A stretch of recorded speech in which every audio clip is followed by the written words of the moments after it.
Дорогі колеги, ми будемо починати. Dear colleagues, we are going to start. Please, you're welcome to take your seats.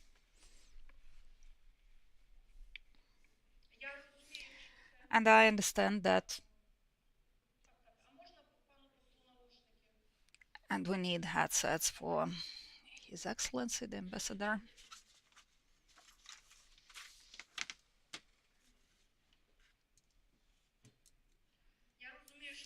I understand that this is very early to start events in Kiev, but because of the time difference with Tokyo, this is 7 hours plus, we need to start early on time, not to wrap up when it is night in Japan. So on behalf of the New Europe Center, let me welcome you all at the fifth, hard to believe, fifth now forum, Japan-Ukraine forum. This is the fifth one in general and third one after the beginning onset of the full-scale war. You know that this forum has long been not just about Ukraine or Japan or our bilateral relations. During the previous forum, I mentioned that Japan is a unique country where you open a door, but you actually enter two doors. This is G7 and Asia. And basically, as we could see during the previous year, we can say that with Japan, we opened three doors, G7, Asia, and to some countries of the global south. And Japan has proven that repeatedly, as it happened in the course of the full-scale war. Japan has proven that it is our most natural ally in Asia, one of the most reliable partners in G7, and also an important bridge to global south countries. And also, Japan is one of the most sustainable and the most stable, I would say, our partners in the world globally. And with the delegation of New Europe Center, we could see the proof of that a couple of weeks ago when we conducted our advocacy visit, expert visit to Japan. And there, at all the meetings, we could hear that despite the governmental change in Japan, they are firm and stable, supporting Ukraine. And this is not just about statements or declarations. This is about specific figures, more than $12 billion of assistance. And also, we were impressed with still quite a high level of support of Ukraine in among Japanese citizens. Maybe this is one of the unique countries where after 3 years of full-scale war, we still see about 80% support in the society. And they continue actively promoting further support of Ukraine. Maybe not all times of support, not always this is about military or security sector support, but of course this high level of support is something that we admire, and we are so grateful to the society of Japan. And we are living in the time of outright diplomacy. So let me also mention that in Japan, we could perceive more solidarity, more support for Ukraine, and a higher threshold for tolerance of negative scenarios for ending the war in Ukraine than in some European countries, even though it seems that the full-scale war is happening in Europe and against Europe, even though maybe not all the countries are aware of that, fully aware of that, but understanding of that and understanding of this interconnectedness of European and East Asian security, well, this is what we could perceive in Tokyo. So, frankly speaking, the impression is that Japan is one of those countries that does more than they publicly promote. Maybe sometimes, Your Excellency, you should not be so modest and promote what you are doing more. But we could see that this support is there, and it is much higher than many Ukrainians can imagine. So, dear participants of the forum, Japan has repeatedly supported Ukraine where support from other partners was somewhere delayed on the way or in the US Congress. Today, when we see how the very core of our partnership with Japan is being undermined, this is international order, and this has been the basis of our relationships, not only in the recent 3 years, but also in the recent 11 years since temporary occupation of the Crimea, where ideas are devalued, where some countries have to choose between security guarantees and values, democracy values, and Russia's war has long been the war that Russia is capable of supporting at this intensity level only in close collaboration with North Korea, Iran, with indirect support of China. Well, there we definitely need even more support of Japan than usual. And we need our partnership to be enhanced. This is not just about support, this is about mutually beneficial partnership, including the security sector. How and in which formats and with the help of which instruments, we will discuss that today during the next 3 discussion panels. We are grateful to the Embassy of Japan for partnership, to the Ministry of Foreign Affairs. We are happy to welcome here Deputy Minister, Mr. Parbinis. And we are very grateful to all the participants of the panel discussion. Unfortunately, not all Japanese speakers have managed to get here offline because of restrictions on travel to Ukraine, and they will be online. But thank you for your interest, to all participants, to our online audience. And now I pass the floor for the welcome address to Ambassador Extraordinary and Plenipotentiary of Japan, Mr. Masashi Nakagome.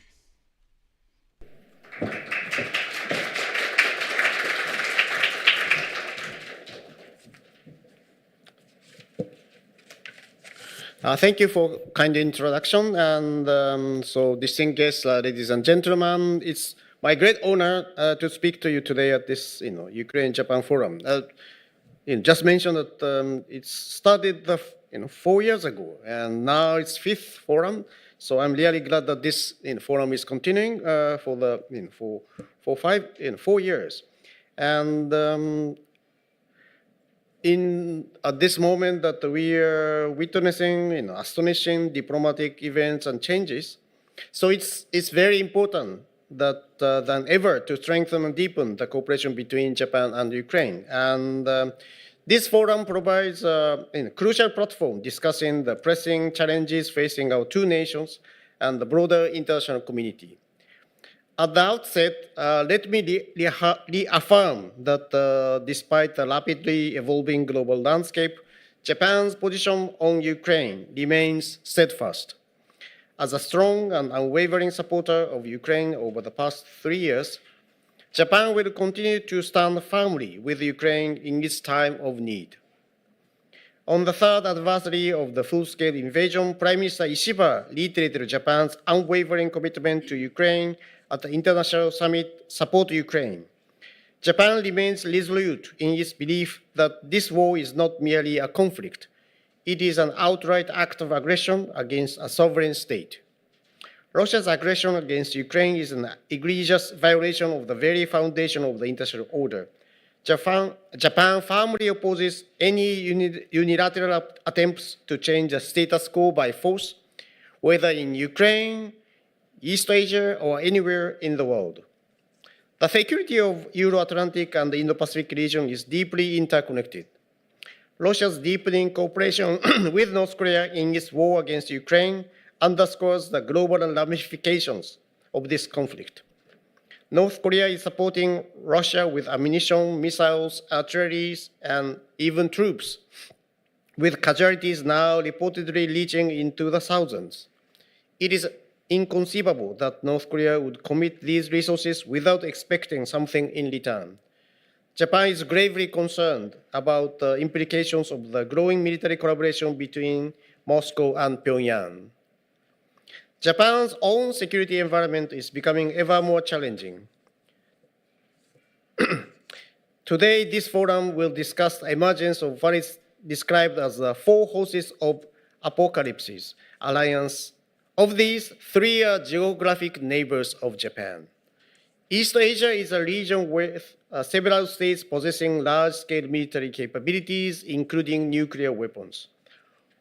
While there are potentials for improved ties between Japan and China, significant challenges persist, including China's unilateral attempts to change the status quo by force in the East China Sea, including the waters surrounding the Senkaku Islands, as well as in the South China Sea. Peace and stability across the Taiwan Strait are also important. North Korea's nuclear and missile developments remain wholly unacceptable. As I mentioned earlier, its growing military cooperation with Russia, including the deployment of North Korean troops to Ukraine, poses serious concerns not only for Ukraine but also for regional security surrounding Japan. Additionally, last year saw active Russian military activities around Japan, including the violation of Japanese airspace by Russian aircraft and joint military activities with China in air and the sea around Japan. In response to these challenges, the Ishiba administration has reaffirmed the Japan-US security alliance as the cornerstone of Japan's diplomacy and security. On February 7, Prime Minister Ishiba visited Washington, D.C. for a summit meeting with President Trump, where they agreed to work closely to promote a free and open Indo-Pacific and to elevate the Japan-US alliance to new heights. Thankfully, the summit proceeded without major surprises. On the other hand, I have to say that the Ukraine-US summit last Friday took many by surprise. However, as President Zelensky emphasized, it remains both possible and essential for the two nations to work together. Achieving peace in Ukraine is an immensely complex challenge, one that demands patience, compassion, and unwavering commitment. It requires sustained efforts and close cooperation among relevant parties. A just and lasting peace can only be achieved through such dedication. Japan firmly believes that unity among key international partners is essential to this goal, and we are committed to playing our part in maintaining and strengthening such unity. We closely follow ongoing diplomatic efforts, including the International Summit on Ukraine held in London last Sunday and the upcoming European Council meeting on March 6th. Japan remains resolute in its commitment to working together with Ukraine and international partners, striving to achieve a just and lasting peace as swiftly as possible. Now let me turn to Japan-Ukraine relations. The year 2024 was a landmark year in our bilateral partnership. Following the highly successful Japan-Ukraine Conference for Promotion of Economic Growth and Reconstruction in Tokyo last February, our leaders signed the historic Japan-Ukraine Accord in June, elevating our relationship to an unprecedented level. Over the past year, the high-level exchanges between our two nations have increased significantly. Japan has welcomed the visits from Ukraine's Prime Minister and First Deputy Prime Minister, while Japan's foreign, education, and justice ministers have visited Ukraine. These engagements reflect the depth and resilience of our partnership. Japan remains unwavering in its commitment to supporting Ukraine. To date, the Japanese government has provided over $12.4 billion in financial, humanitarian, recovery, and economic assistance. Most recently, on February 27th, I had the honor of signing an exchange of notes with Ukraine's Deputy Prime Minister for Restoration, Mr. Clever, regarding Japan's fourth emergency recovery package worth 8.8 billion yen, or approximately $63.3 billion US dollars, as part of our fiscal year 2024 supplementary budget. Recognizing the importance of fostering stronger economic ties, Japanese government actively encourages Japanese businesses to engage with Ukraine. Last October, as you may remember, the JETRO established its Kyiv office, and Japan sent multiple business delegations to explore business and trade opportunities. I am pleased to announce at this moment that a business mission from Japan's Ministry of Land, Infrastructure, Transport and Tourism is currently in Kyiv. They just arrived this morning. And they are going to meet with the Ukrainian officials, business leaders to further strengthen our economic cooperation.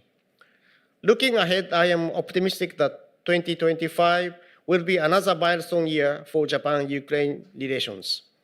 Despite the unprecedented pace of global change, I firmly believe that we can and must continue to deepen our partnership in the coming year. Japan will host the Ukraine Mine Action Conference, UMAC 2025, in Tokyo this autumn, and Ukraine will participate in the Osaka Kansai Expo 2025. These events will provide invaluable opportunity to further solidify our already strong and growing partnership. So in closing, I wish for the utmost success of today's forum. I'm looking forward to insightful discussions and valuable exchanges among our esteemed speakers. Thank you. Slava Ukraini.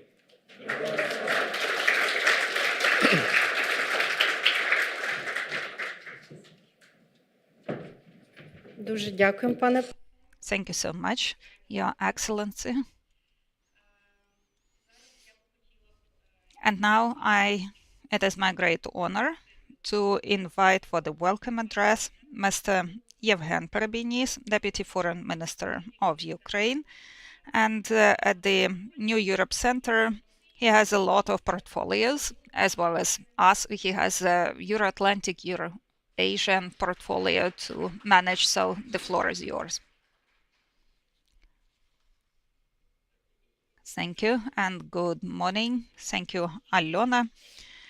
Your Excellency,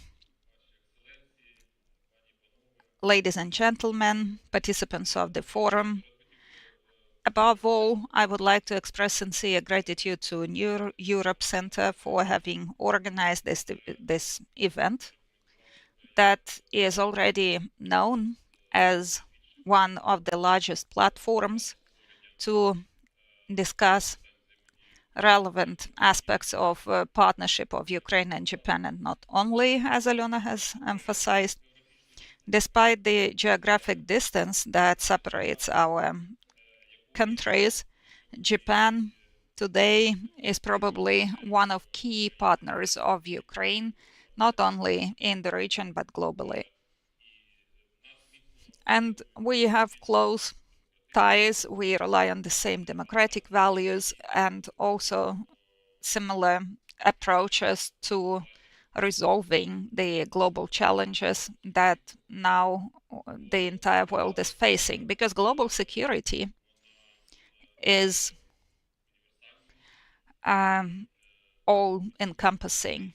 That is why there is close link between what's happening now in Ukraine, in Europe, and the challenges that other regions face, including Asian Pacific region.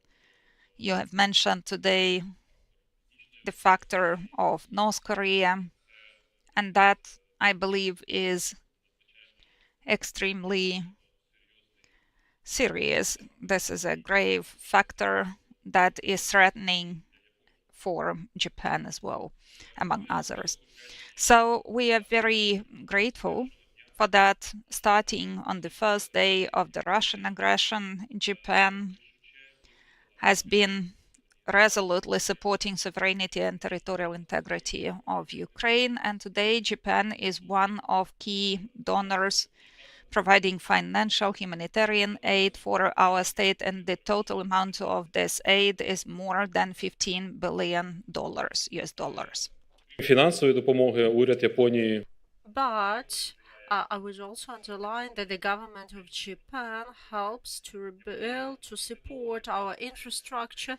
Japan supports Ukraine on international level in G7, in the United States nations, in international financial institutions, and in the conversations with the countries of global south.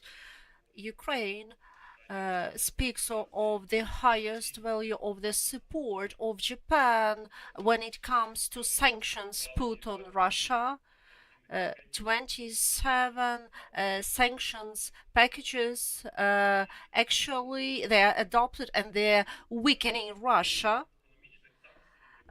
Also, I would like to say that Japan supported international initiatives aimed to put the responsibility on Russia, and I do hope that our friends in Japan will continue to help us to reduce opportunities of Russia to avoid sanctions.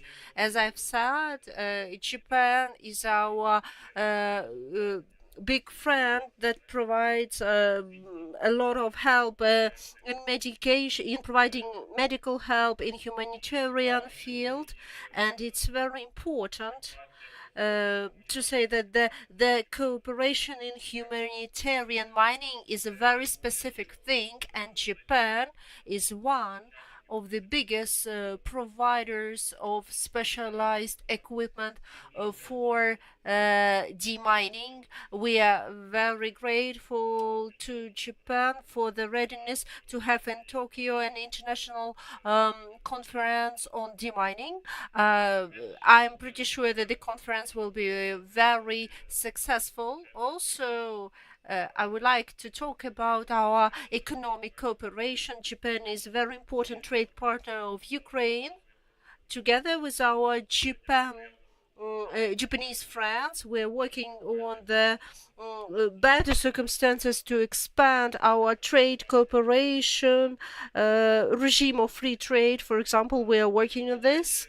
Japan is a world leader in the field of innovations, and Japanese experience can influence much in a good way the recovery of Ukraine in ecology, in infrastructure, in energy field, in digital development. That's why Ukraine is interested in cooperation with Japan in all these fields. We are also very grateful to Japan for opportunity to be presented at Expo 25. I'm pretty sure that our presence there will be a huge signal for the international community about the position of Ukraine.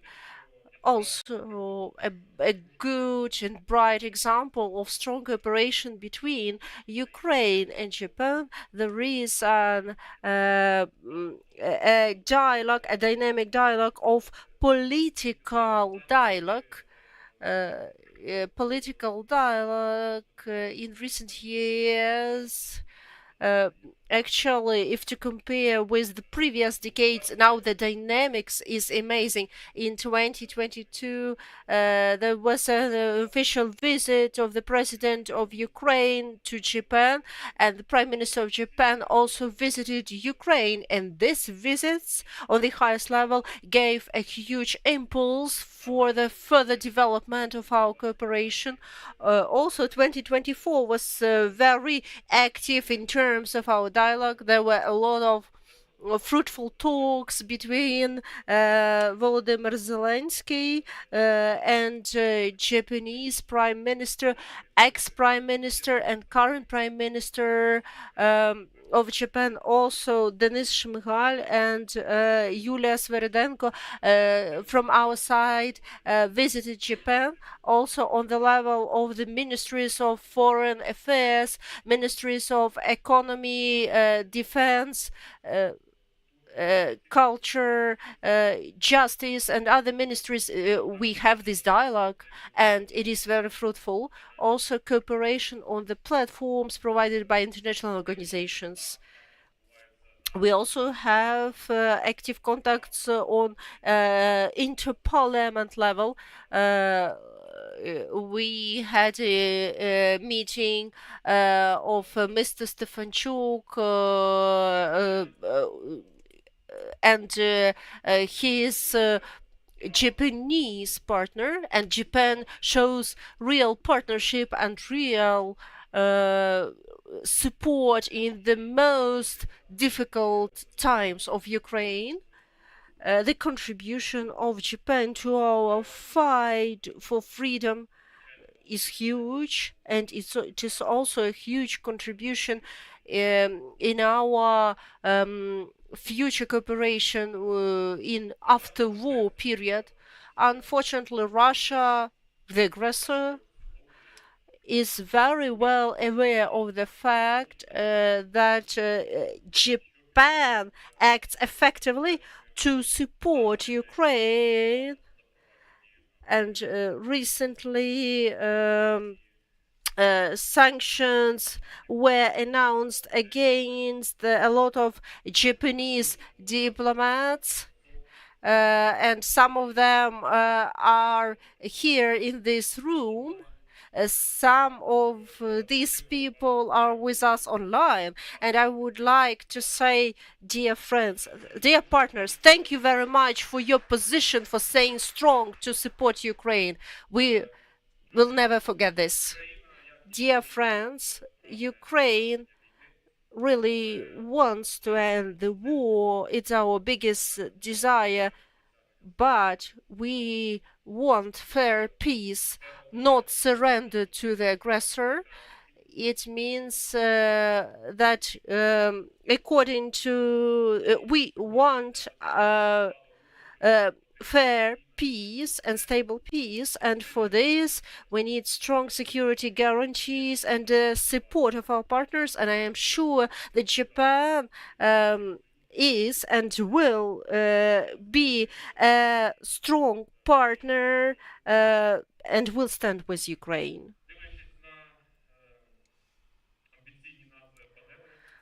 Now I look at very ambitious titles of the panels and brilliant speakers that are coming today, and I am sure that today's event, today's meeting will be a good platform to produce new ideas, new bright ideas to develop our cooperation. Many thanks to the organizers of the event, and I would like to assure you that the Ministry of Foreign Affairs is ready for active cooperation in order to discuss and implement your propositions, because this is very beneficial both for Ukraine and Japan. Thank you, and I wish you a fruitful day. Many thanks to Mr. Yevhen, and now I would like to draw your attention to analytical memo. After our visit to Japan, and thanks to International Vidrodzenia Foundation, we have prepared this. This memo is a basis for our discussions today. Some conclusions after the visit I have mentioned in my introductory speech, but if you are interested in more details, please, I'm going to present to Mr. Yevhen this, and His Excellency already has got this, because I think that it will be helpful for the Ministry of Foreign Affairs and our embassy. We had this visit 2 weeks ago, and I would like to invite we're not going to have coffee break now, but now I'd like to invite Hanna Hopko. She will be the moderator of our first panel. In fact, we are very ambitious and a little bit provocative in the names of the panels in order to stimulate our participants to find interesting solutions, and I would like to express my gratitude to His Excellency and to Mr. Yevhen for your messages, for the accents that you have mentioned, and we are pretty sure that the cooperation between Japan and Ukraine will become more and more stronger despite any circumstances. On the basis of 3 components that are very important for Ukraine: dignity, freedom, and justice. And I am sure that these important words have the same meaning for Ukraine and for Japan. Thank you very much.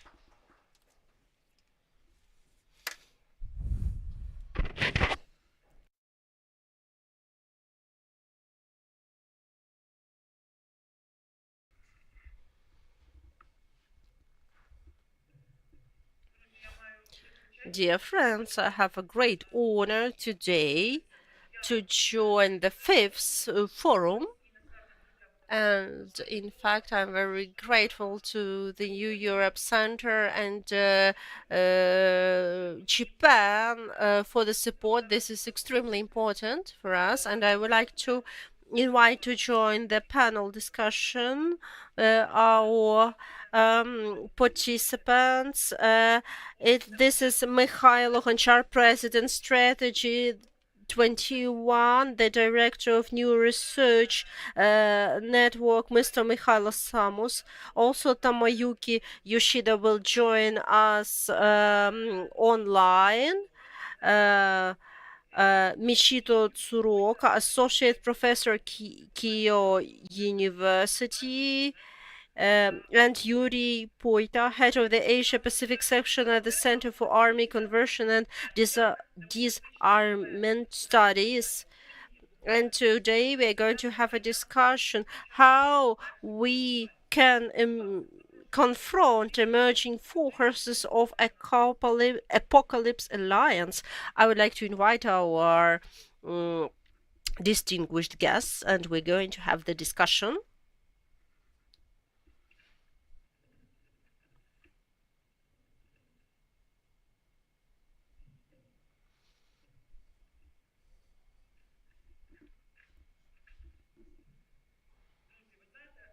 Dear friends, recent weeks we spent without sleep, not because of the fact that we have Shaheds and air alerts, but every day we're listening to the remarks of the American President Donald Trump, and the world are listening. Not only Kyiv is listening to him, Europe is listening, but also Japan and Asia is listening to him. I have come back from Taiwan. I was present at Security Forum at Halifax, and I heard a lot of reactions.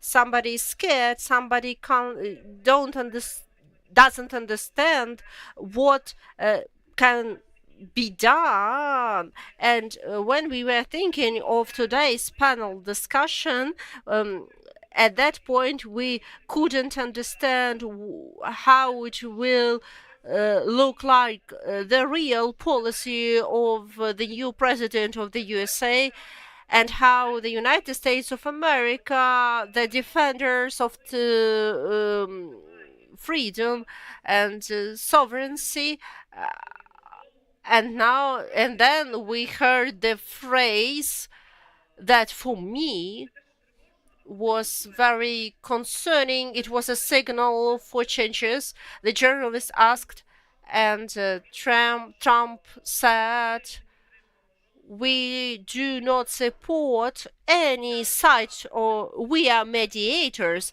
And this new role of the United States of America as the mediator. And now many capitals in the world are asking one question: what should we do now in this situation? When now we have the axis of evil, and now United States is the mediator. Also, according to our questionnaire, 64% of Ukrainians do not want to start negotiations without security guarantees. And our official Kyiv, considering this, is in a very tricky situation because this mineral agreement is only a framework agreement for the broader agreement. And my first question, will be to Tomoyuki Yoshida, Chief Executive Director, the Japan Institute of International Affairs. My question is, was there any shift in Japan, the shift in your position, considering that United States of America we thought that actually, if Ukraine falls, this is a signal for Asia. Now we don't see that the United States of America wants Russia to fail. We don't see it right now. And how can you comment on this? Was there any shift in Japanese position listening to Donald Trump's speech yesterday? There were messages to Europe. Please, if you can, could you share your feelings of Japan, considering horses of apocalypse and the United States of America taking, frankly speaking, neutral position both towards Ukraine and Russia. Our president and there was an official letter. You know that America stopped sending weapons, and Ukraine has said you have no right to defend yourselves. But United States do not say to aggressor, you must stop attacks on civilians of independent states. Mr. Yoshida, the floor is yours.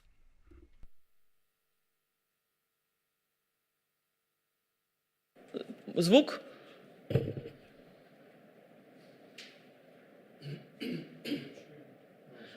We can't hear you. Can you please switch on your mic?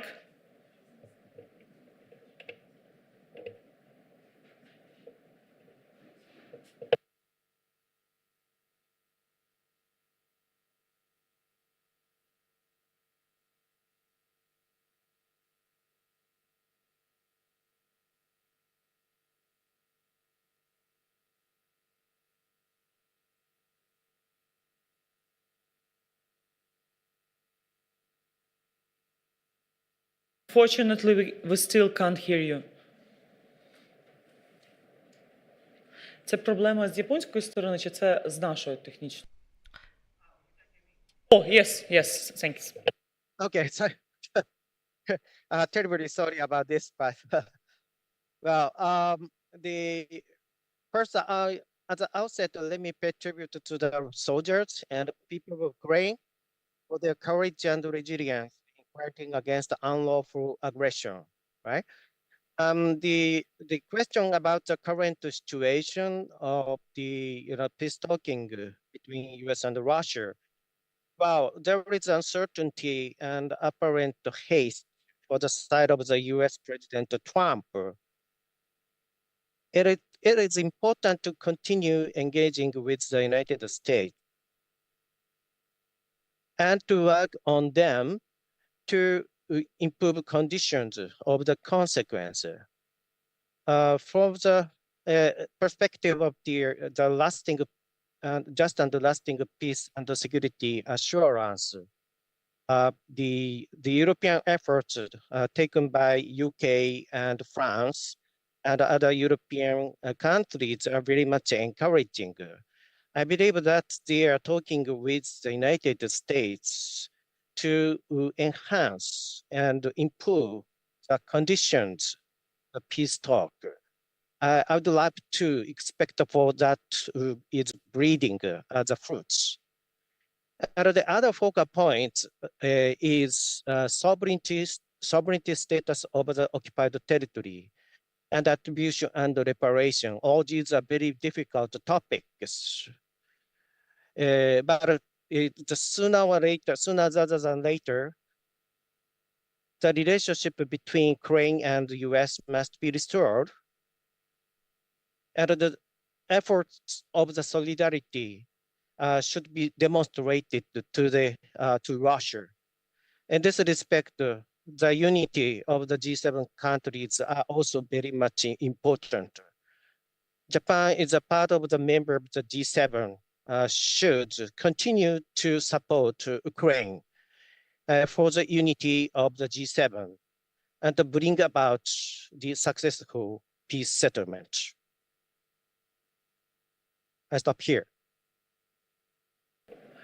Thank you so much. I have more questions, but since we have 5 panelists, so maybe first round, briefly, we will allow all our speakers to contribute and then open the discussion, including Q&A session.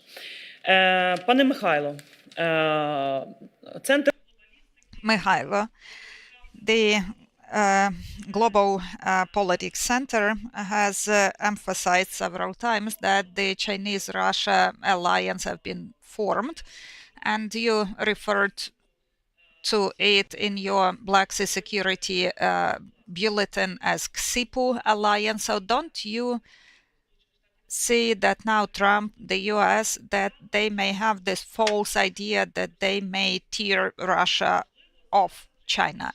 Or maybe now this is a more wider scale game where they try not only separate Russia and China, maybe big players as Kissinger warned want to divide the world among the 3 of them. In this context, when, well, you have just come back from Tokyo together with New Europe Center from Seoul as well, and you spoke a lot about decolonization. You were explaining why the only de-imperialization and defeat of Russia would be the path towards actual sustainable peace. Now, when we observe what they are offering to Ukraine, no security guarantees, how do you, as an analyst and your center, how do you perceive this axis of the evil?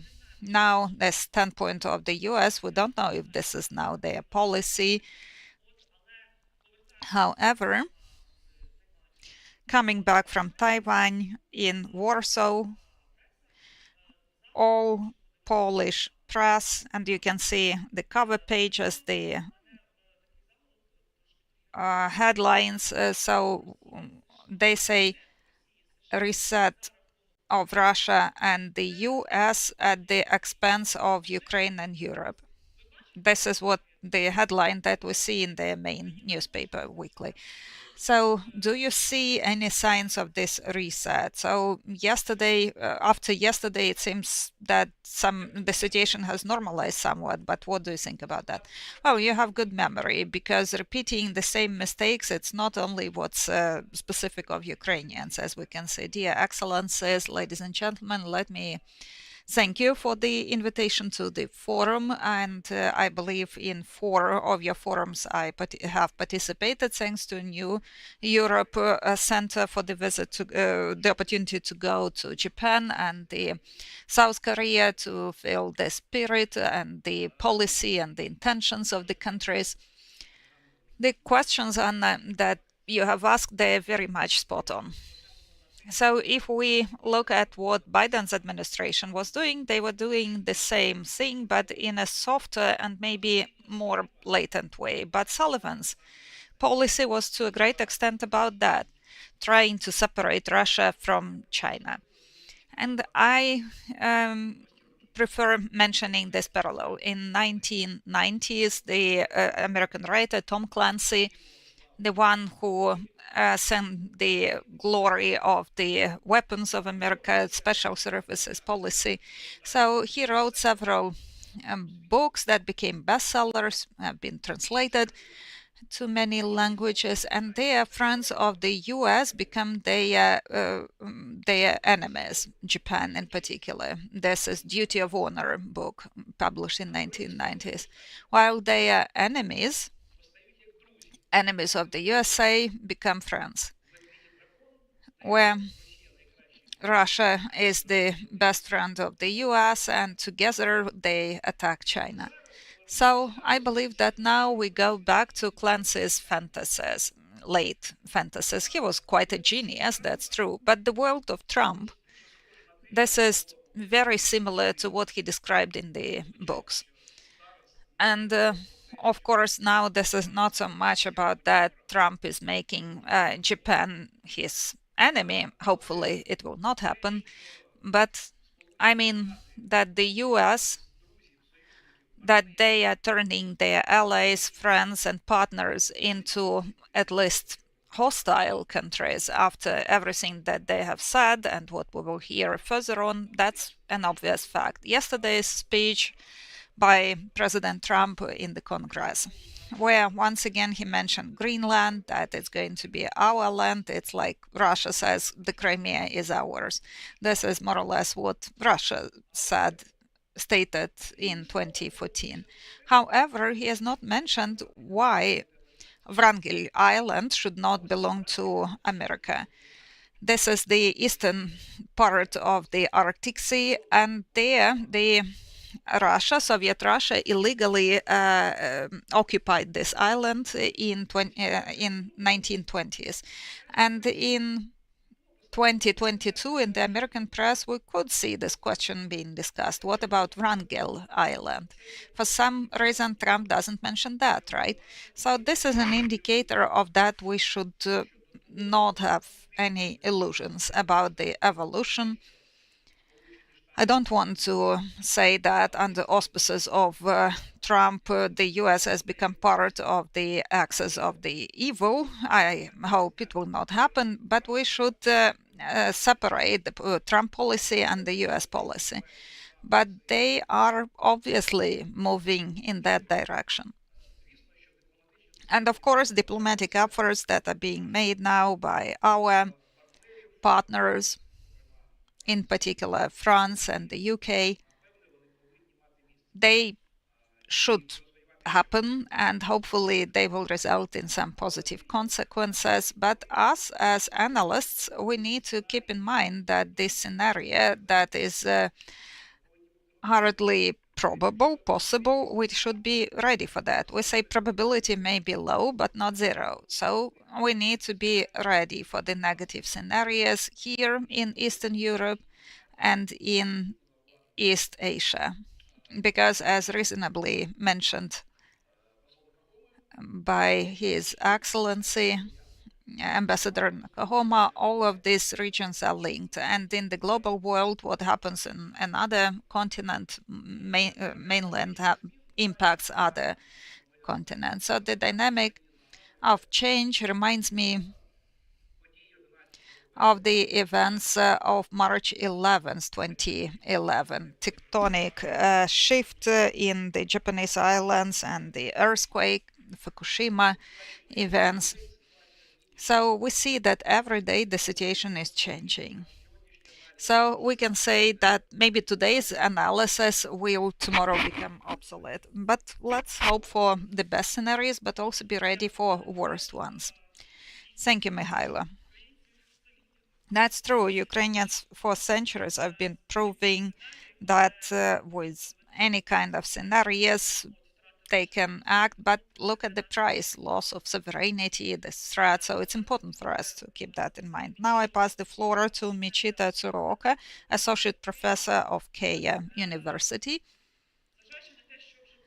And considering what has been mentioned by Mihailo in particular, how do you see the role of Japan, not only in the Asian Pacific region, but also in the context of global leadership, where Japan had some limitations for supplies of weapons, for expansion of your domestic production? We see that the world is becoming more militarized, and the axis of evil is now an institutionalized alliance that where there is exchange of intelligence data, and they organize joint military training, and they organize the trade.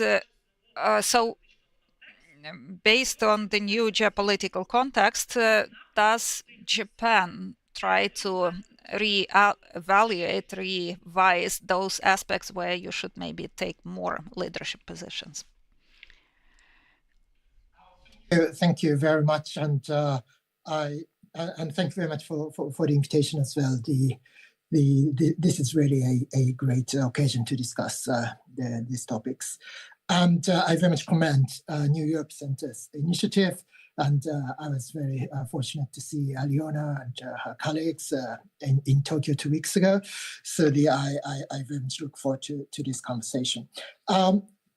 The Japan's role, the Japanese, as Masa Nakagome mentioned, that Japan remains very much committed to supporting Ukraine, and we very much support the importance of achieving a just and lasting peace. And in that context, that what I can say is that since the start of the Russian full-scale invasion 3 years ago, that the Japanese people's awareness about security and defense issues is all-time high. So and of course there are various reasons for that, but of course the war in Ukraine is one of the major sources of such a people's awareness and heightened interest in security and defense issues. The weapons and ammunition production capability you mentioned, that is really important because the Japan is now in a process of increasing weapons and ammunition stockpile for the Japanese self-defense forces. And this is very much linked to the need and challenge of making the international supply chain of weapons and ammunition more resilient. So Japan is very much part of that. And first, of course, in the context of the Japan-US alliance, we are now trying to improve Japan's weapons and ammunition production capability. And but I believe that it's going to be a substantial contribution to the strengthening of international, so I mean beyond just US-Japan alliance, the international and weapons and ammunition production supply chain resilience. So that is one of the areas where the Japan is expected to contribute more.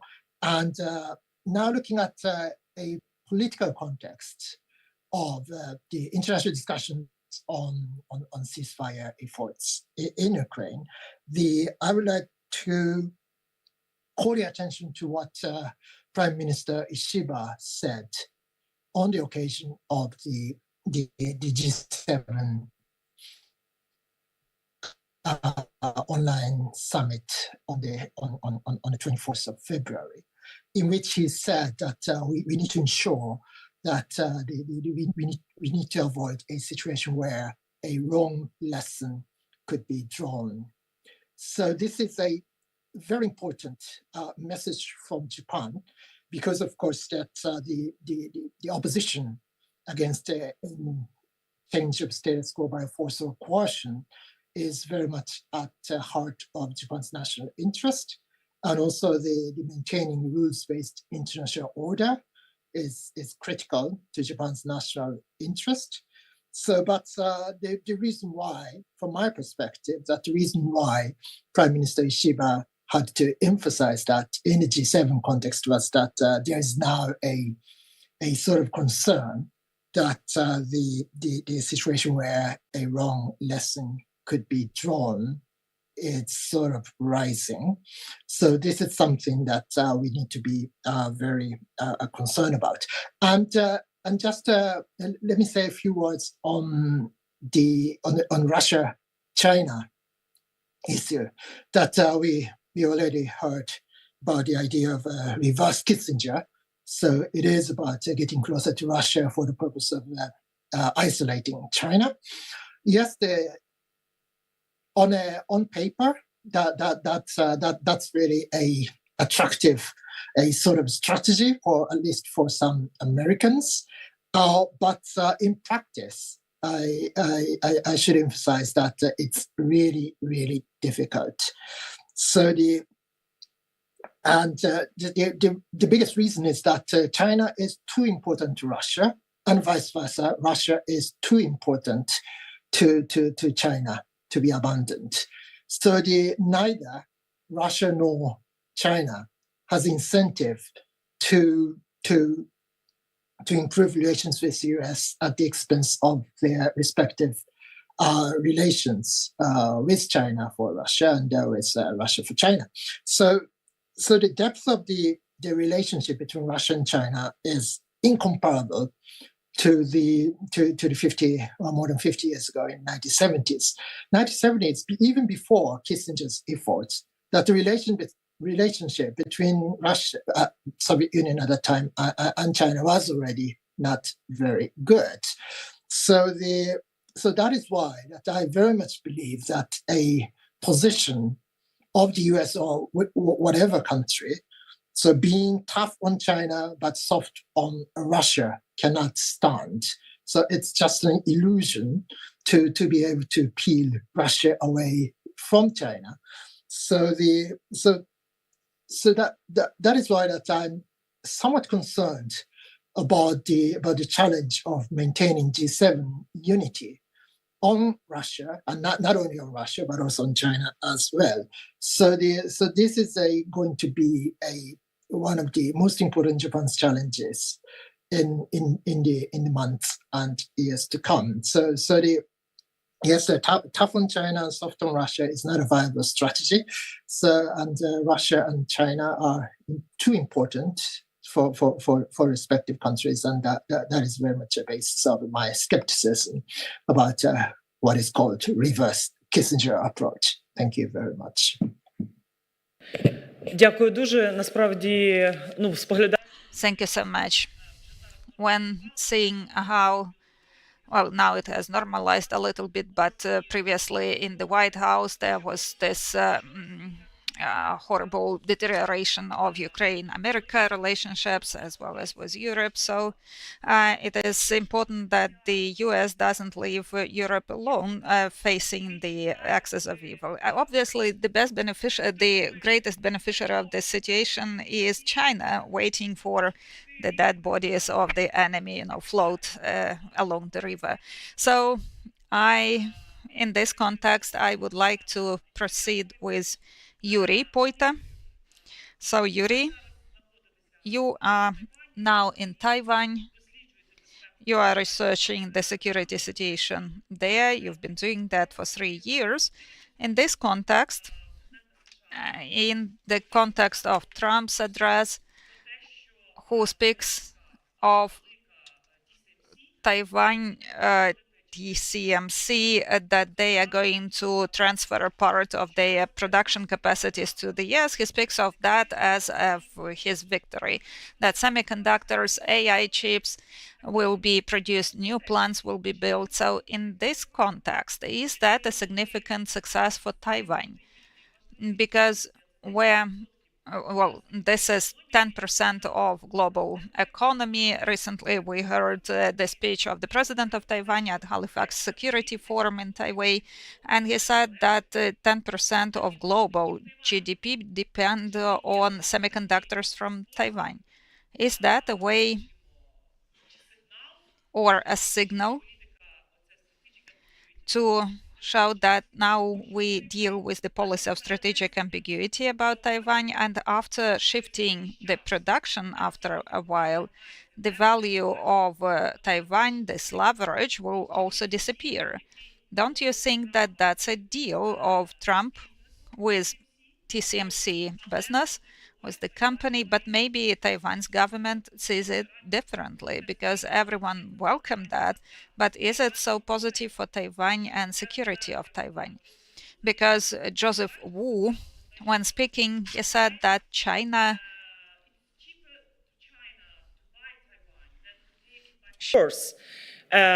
І в цьому контексті я бачу. So in this context, I see how China is trying to buy influencers and provide grants for Taiwan producers, but at the same time is getting ready for the war. So don't you think that the US strategy is that it is easier for them to shift the globally critical production from Taiwan to their territory than participate in that war with China, with the nuclear state, considering that China has developed its capacity in the sea in particular. So what do you think about that? Because in Ukraine there have been a lot of people who welcomed this news that Taiwan and the US signed a good agreement, good deal, and we are lagging behind. Madam Anna, dear all, I would like to greet you. Many thanks for inviting me to this event. This is important to me, Madam Anna. Thank you for a tricky question. I would say that it is a little bit provocative. I would like to comment on relationships between Russia and China because we had studies on Nixon 2.0, also called Kissinger's model. How China sees everything. That's we were in what we're interested in. Now I'm reading Kissinger's book, and I agree that this model that the United States are trying to implement with Russia, actually, this is not an easy task. If we look at the experience of 2022-2024 in the framework of partnership between China and Russia, we see that this partnership is strong. China became on the basis of declaration of NATO, China became a decisive enabler of Russian war against Ukraine. We see a lot of Chinese components in the weapon of Russia. We see huge contribution of Chinese equipment in the weapon reproducing system of Russia. Also, it is seen in trade. Now, the trade flow between China and Russia, it's actually $245 billion, and recently it was twice smaller. So 34%, we see the rising percentage and deepening of technological links, economical links. We see the enhancing of diplomatic cooperation. This is one more proof for us and for our Japanese colleagues, and we understand that if United States wants to split Russia and China, it will be very difficult because they are interdependable and they value cooperation much. Now we work on studies how Chinese side sees everything. We check on Chinese experts affiliated with Chinese government in the field of security. They actively discuss this Kissinger's on Nixon's model, whether will it be possible for the United States to normalize cooperation with Russia in order to further aim them to confront China. Chinese experts discuss this, but say that it won't happen.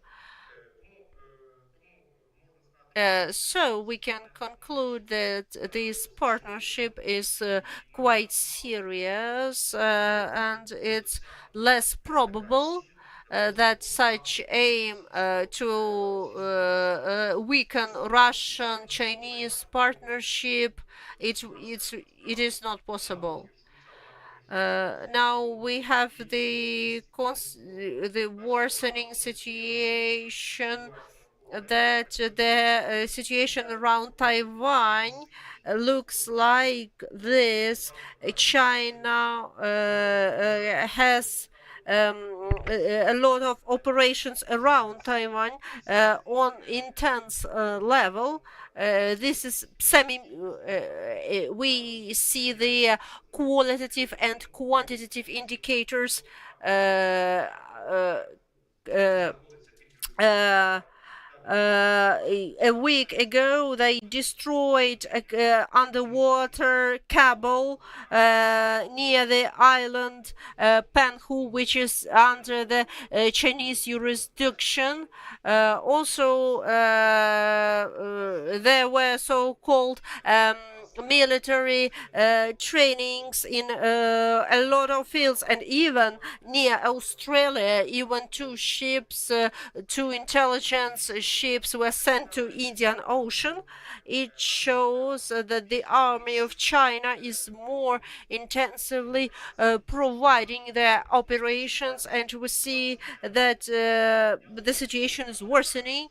I think that Americans also are fixing this, and considering taking plants from Taiwan. Actually, there are discussions in Taiwan about the consequences. The government of Taiwan says that investment of $100 billion and building new plants on the territory of United States, this is a piece of good news. Other skeptical experts say that this is challenging because for many years Taiwan had so-called cheap diplomacy.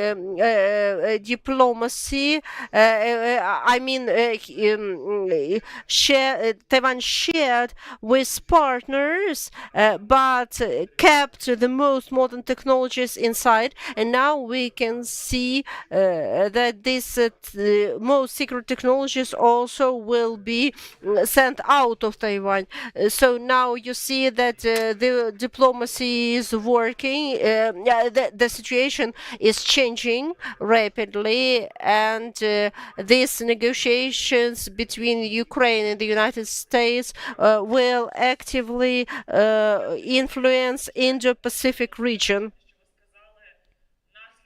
Thank you for mentioning that if Ukraine will be successful in diplomatic game with the United States, it will influence Indo-Pacific region and other regions of the world. And now I would like to ask Mr. Mikhailo Samus, Director of New Geopolitics Research Network.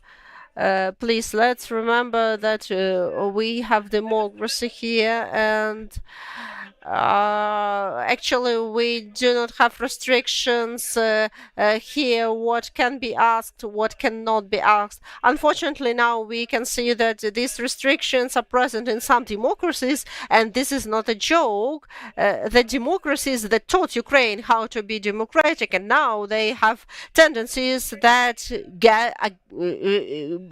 provoke fear in all of us. Mr. Mikhailo, Ukrainian society is has been actively discussing the negotiations between the United States of America and Ukraine. We heard a lot from Paris, from Belgium, from London. Normalize your partnership with the United States. We are not ready we're not ready for United States to go out of Europe. That's why you must win time for us. And thanks to Katerniva Maternova, we presented in European Parliament the report in the Committee of Security and Defense. Such committee appeared in European Parliament, and the Commissioner appeared, and this is the report on confronting the authoritarian countries,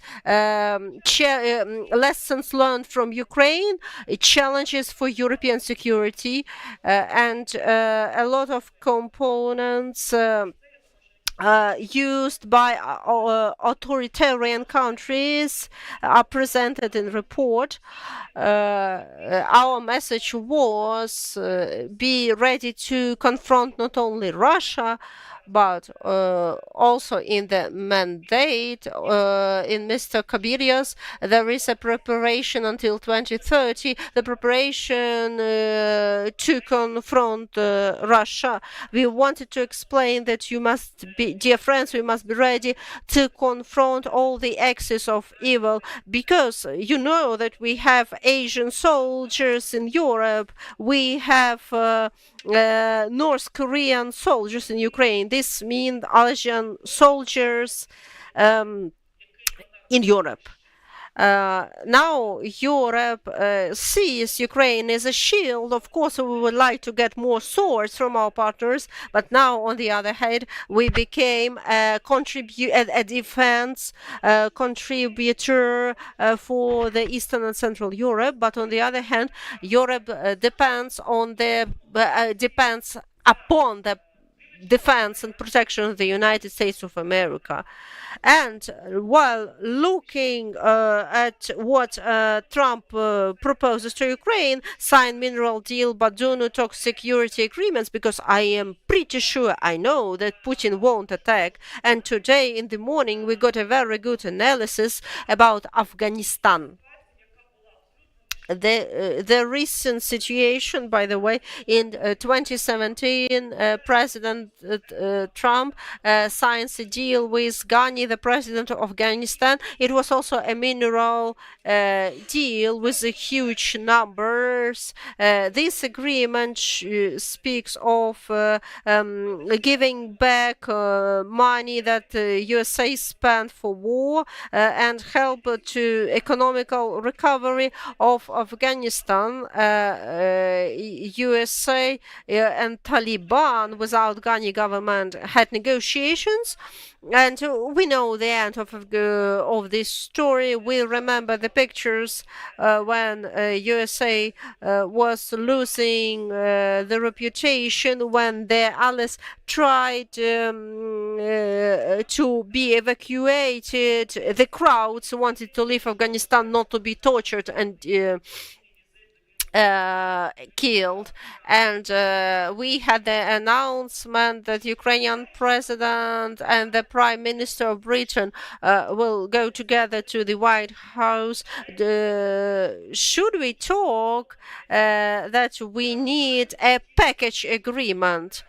That we should not reduce and limit the cooperation, because on the one hand we depend upon the USA, because we should not only win the time, but we also work on a platform on the basis of the coalition of the bravest. But then we had these talks about the peace talks.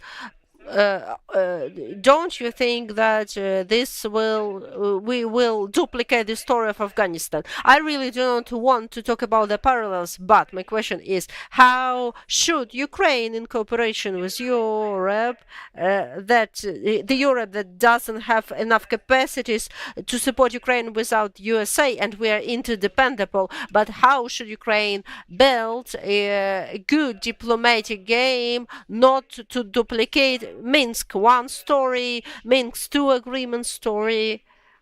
What kind of package solutions can we develop where we explain to Europe that European defense is dependable upon the solution on Ukraine, and Indo-Pacific security is also interlinked here?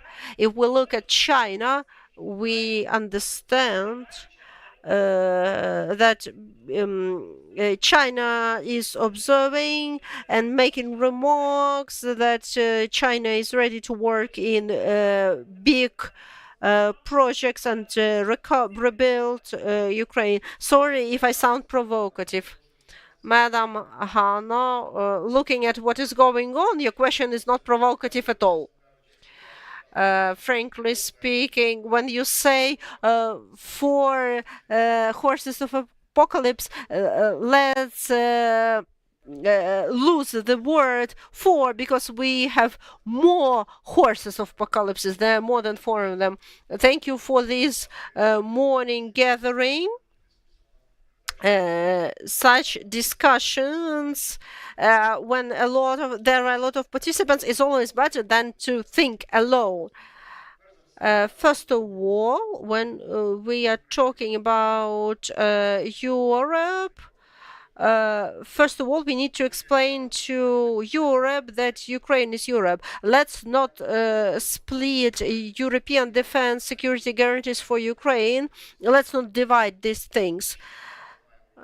What should we do and what is done, thankfully, and even Friday meeting in the White House actually improve the situation in a way that Europe is starting to do something and to realize that it's impossible to divide security guarantees for Ukraine and the security of European, because safe Ukraine means safe Europe. Secure Ukraine means secure Europe. There are a few components. I'm saying about this all the time. We need strategic forces coming from Europe. This is very important. Anti-rocket defense, but unfortunately Europe don't have anti-rocket and even anti-air defense. Europe doesn't have it because they were thinking to buy it from to buy Patriots. Now Europe is investing in F-35 and in Patriots instead of making investment towards European weapon. And maybe now they start to understand that they should invest in Europe. Should invest in Europe. Patriot is also not a guarantee when it comes to ballistic missiles, and Iran, Russia, and North Korea have ballistic missiles, and this is a threat to Europe. And these threats are present, and of course a nuclear doctrine of Europe. When somebody from Europe is somebody in Ukraine is mentioning nuclear, then Europe is always scared, and they are saying stop talking this is immoral. But I think that Europe must provide its own nuclear doctrine that can deter all axes of evil. If USA stops providing weapon to Ukraine, actually, what I would like to say, if today Russia starts to attack Suwalkivsky corridor, I'm not sure that Trump will order for troops to be ready. It means that NATO is existing on paper. And that we need to use this time for strategic improvement of our European forces, European army. This is operative strategic level. And of course there are contradictions between Germany and France, who will be the leader. Okay, this is a historical discussion, but still now USA is going to drop the communications, military communications. I hope that they will not drop it, because this is crucial for our army, and I hope that when a new meeting in the White House will happen, they will decide another way and not drop the military communication.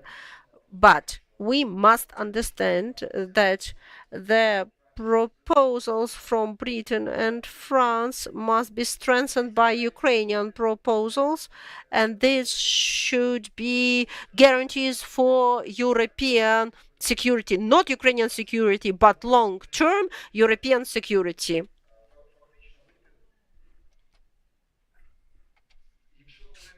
So if we speak about strategic components, this is long-term, middle or long-term prospect. So here now we need to undertake more specific steps.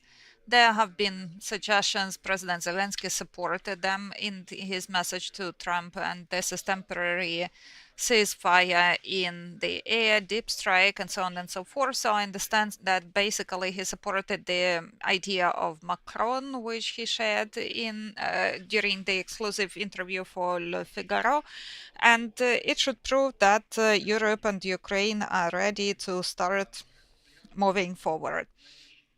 So I believe that in the next days or weeks there will be a meeting between Trump and Putin, and there Trump will have to announce about at least some concessions from Russia. Putin needs to tell Trump something about his readiness for negotiations. But there it is very important that us and Europe have a very good understanding of that this is a long-term project, that the US is stepping back.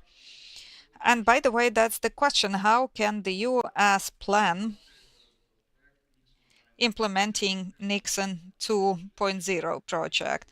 Because it is obvious that with this axis of evil that is based on Chinese capacities, military resources, well, it would be hard to imagine that now Russia would still continue the war against Ukraine without China, without North Korea and Iran. We know about ballistic missiles, but maybe all of that would not be possible without China, which is the infrastructure of this axis of evil.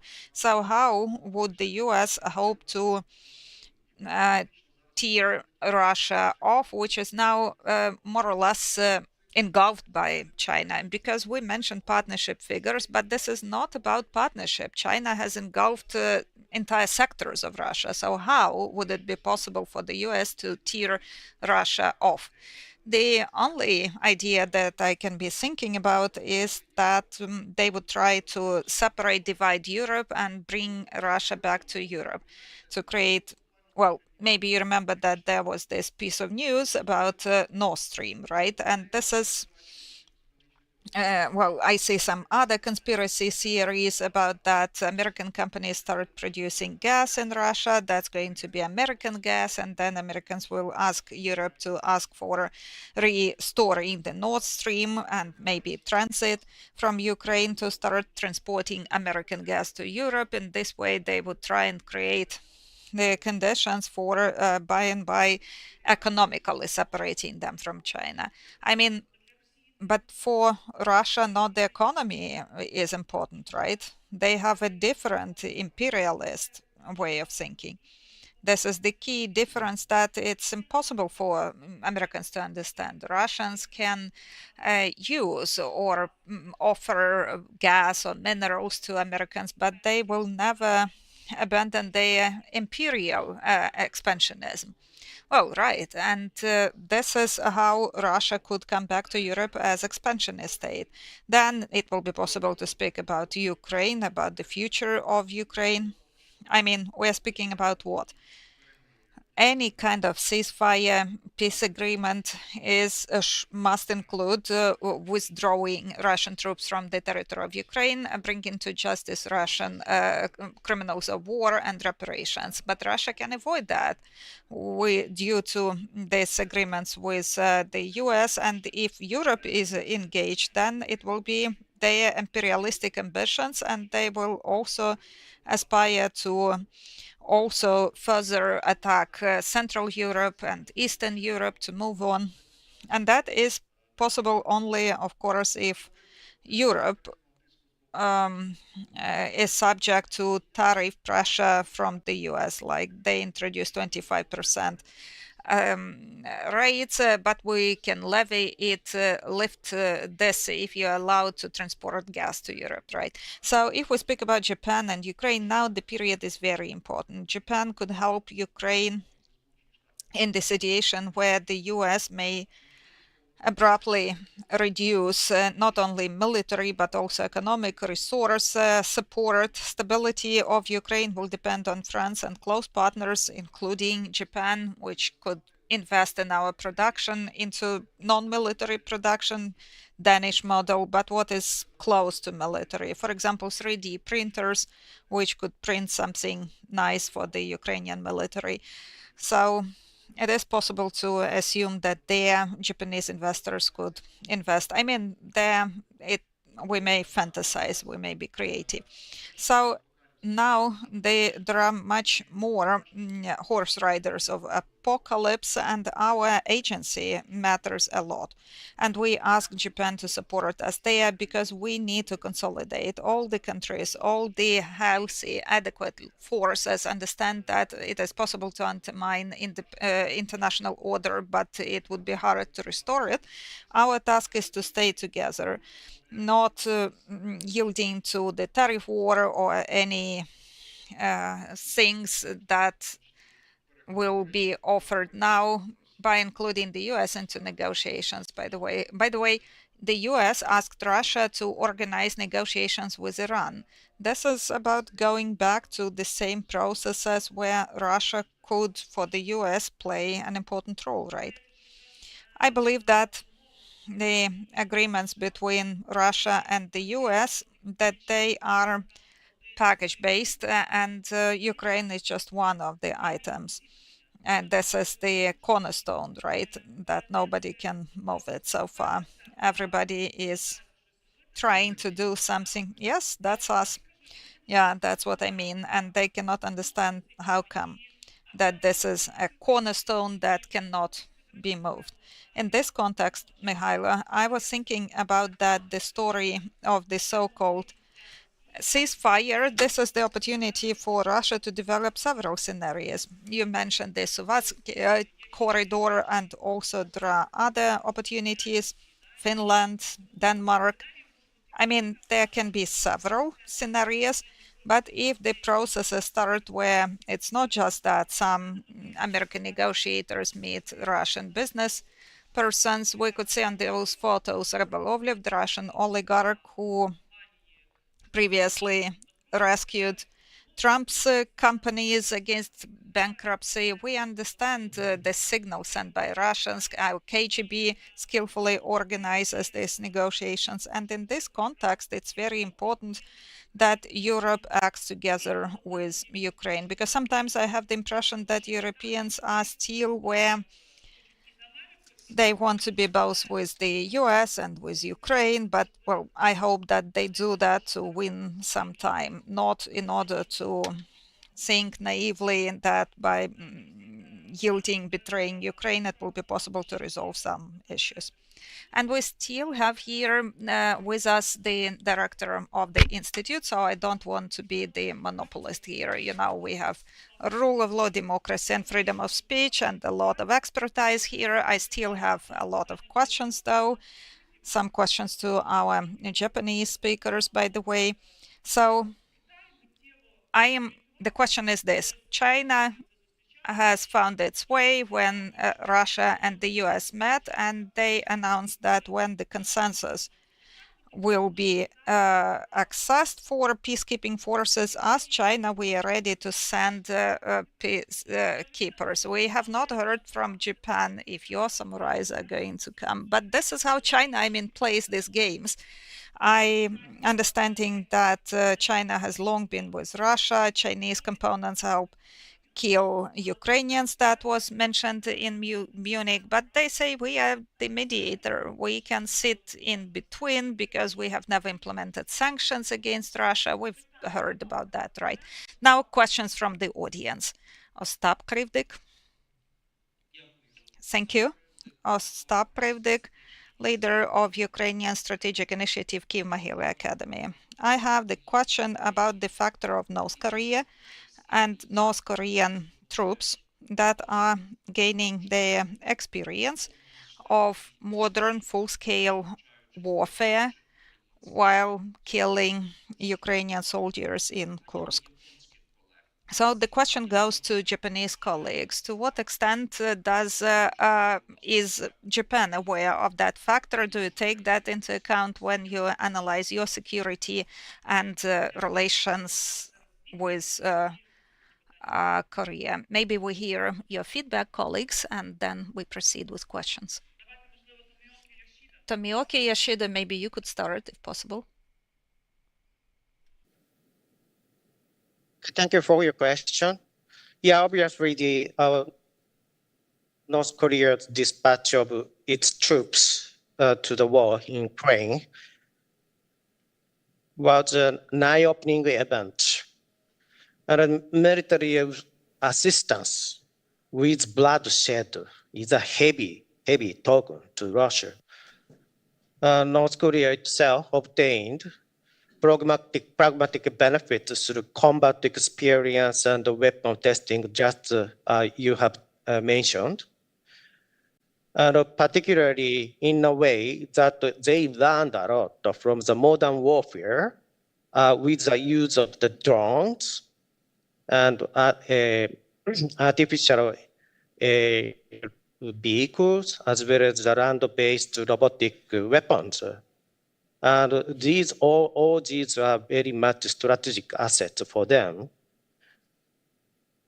And also, North Korea may expect something from Russia about the data provision and the technology transfer, which are necessary to complete their nuclear and missile programs. Now, all these are very much strategic concern for us, Japan and Korea and other partners in the Indo-Pacific. And on the other hand, once the ceasefire talks are completed and the U.S.-Russia relations improve, North Korea value to Russia will decrease. But at any rate, this is the example that demonstrates the entanglement of the security of Euro-Atlantic and security of Indo-Pacific. More than ever else, we need to collaborate with each other between Japan and Ukraine about the strategic communication and the intelligence exchange. That is our understanding at the moment. Дякую дуже. Якщо можна зараз Мічіто. Thank you so much, Mr. Michito Tsuroka, if you could. Much. Let me add just a few sentences. One is that yes, we are very much concerned about the what military technology Russia is willing to share with North Korea. So particularly related to ballistic missiles and nuclear weapons. So, but still, my impression is that Russia is still very cautious in giving such new technologies to North Korea. So but still, it might be enough for North Korea to get that level of support from Russia, because and this newly strengthened relationship with Russia seen from North Korea is enough to embolden North Korea's activities. So, for example, like on the occasion of the next nuclear test, then it's highly likely that the Russia will block the Security Council resolution condemning North Korea's nuclear test. So that sort of a ramifications is also something that we need to look at. Thank you. Дякую дуже. Ну, різна інформація. Thank you. We hear different information about that. China also has secret negotiations with Russia about sending their soldiers to the occupied territories of Ukraine, in particular for them to gain some combat experience. So the message is very straightforward. It is obvious that the axis of evil, especially the alliance of Russia and China, that they have ambitions for global domination. In China to be the number one Russia also aspires to that, but they understand what the agenda that they try to promote. Mikhailo, let me add to that in the context of North Korea. When we were in Seoul, we went to demilitarized zone between the two Koreas, and we could see the technologies of the past and how North Korean regime, starting from the grandfather Kim Il-sung, how they try to implement the projects to build tunnels for when time comes for the paratroopers, about 20,000 individuals who in 1 hour was supposed to move to South Korea to attack Seoul. But now there is no need for that, obviously, because modern technologies, especially drone technologies, make it possible to achieve the same effect without involving a lot of manpower. The manpower follows.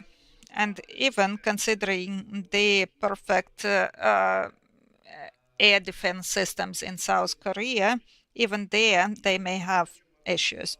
And this is something that we emphasized when we had those meetings in think tanks of South Korea.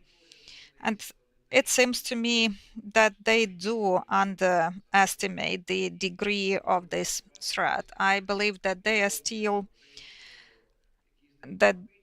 believe that some diplomatic efforts sooner or later will result in reunification of East and South and will support the status quo where there is no war after mid-50s, and they hoped it will go on.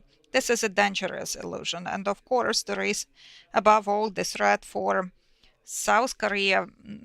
For the Japan, this is more distant. This is more about missile and nuclear programs, but this is something that needs to be taken into account. And when we have our discussions with South Korean colleagues, we receive this information that now a new portion of South Korean troops are being trained where they are going to enter the territory of Ukraine. And I understand that now they are trading, bargaining. Kim Chen-in told Putin that, rice and grains, oil, it's good. We are fighting in your territory, but if we go to the territory of a third country, the price needs to be different. And this is about technologies. So this is quite a dangerous turn. And I believe that our South Asian colleagues need to take that into account, as well as our European colleagues, of course. And very briefly, basically, we already have the information that in North Korea, they have started producing drones similar to Lancet. This is tactical weapons in Russian-Ukrainian war, but to Seoul, distance is 70 to 80 kilometers, which Lancet covers. So if it is upgraded just a little bit, it turns into a strategic weapon that may be used to attack the main industrial facilities around Seoul. There are a lot of gigantic corporations that the economy is based on. So I believe that this transfer of technology, so we emphasize the submarines, ballistic missiles, drones may be the game changer now, changing the balance of power in the Korean peninsula. And this relates to the entire region, because I also have the impression that South Korean colleagues are not fully aware of how important that is, because having F-35 does not yet mean to counteract that you will be able to counteract thousand Lancets that will attack economic facilities. That reminds me of our discussion when we were in Brussels and we had this dinner, and when some European friends told us that they have F-16, F-35, that they are ready to counteract Russia. And when we said, what about 1,000 drones simultaneously coming? Well, and coming very low, so what about your response to that? So they also did not have this understanding. So when the military come to Ukraine to learn the experience and pass this data over to revise protocols, not just about efficiency of Excaliburs or not, But NATO standards of war, they are obsolete now, if we consider the de facto situation in the war in Ukraine. And this is the value of Ukraine, which should be obvious to the US and to Europe, that you can have like a lot of F-35, but the war is different now, and I believe that this is something that we need to explain.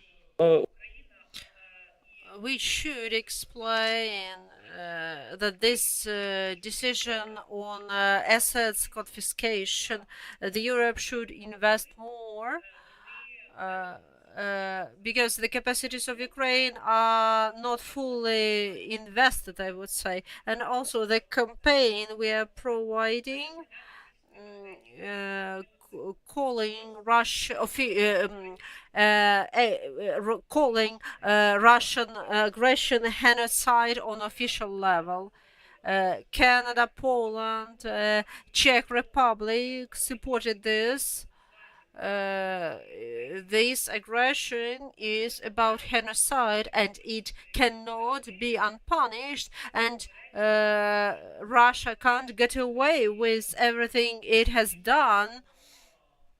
This confronts all conventions and international law, but this is the thing. Russia would like to get not only avoid punishment as it happened to Soviet Union for Holodomor. In this room, we have wonderful experts on Taiwan. Do you have any remarks, any questions? Please raise your hands.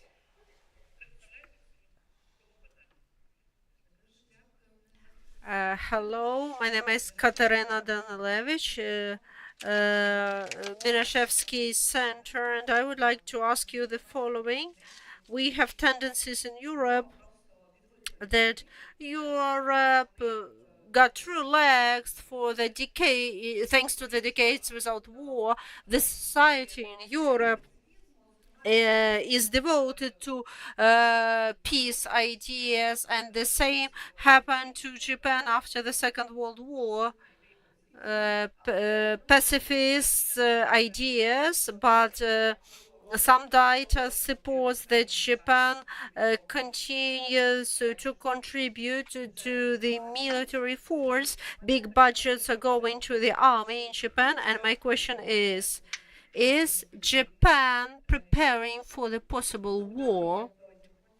My question goes to the distinguished Japanese participants. And we have here one more question.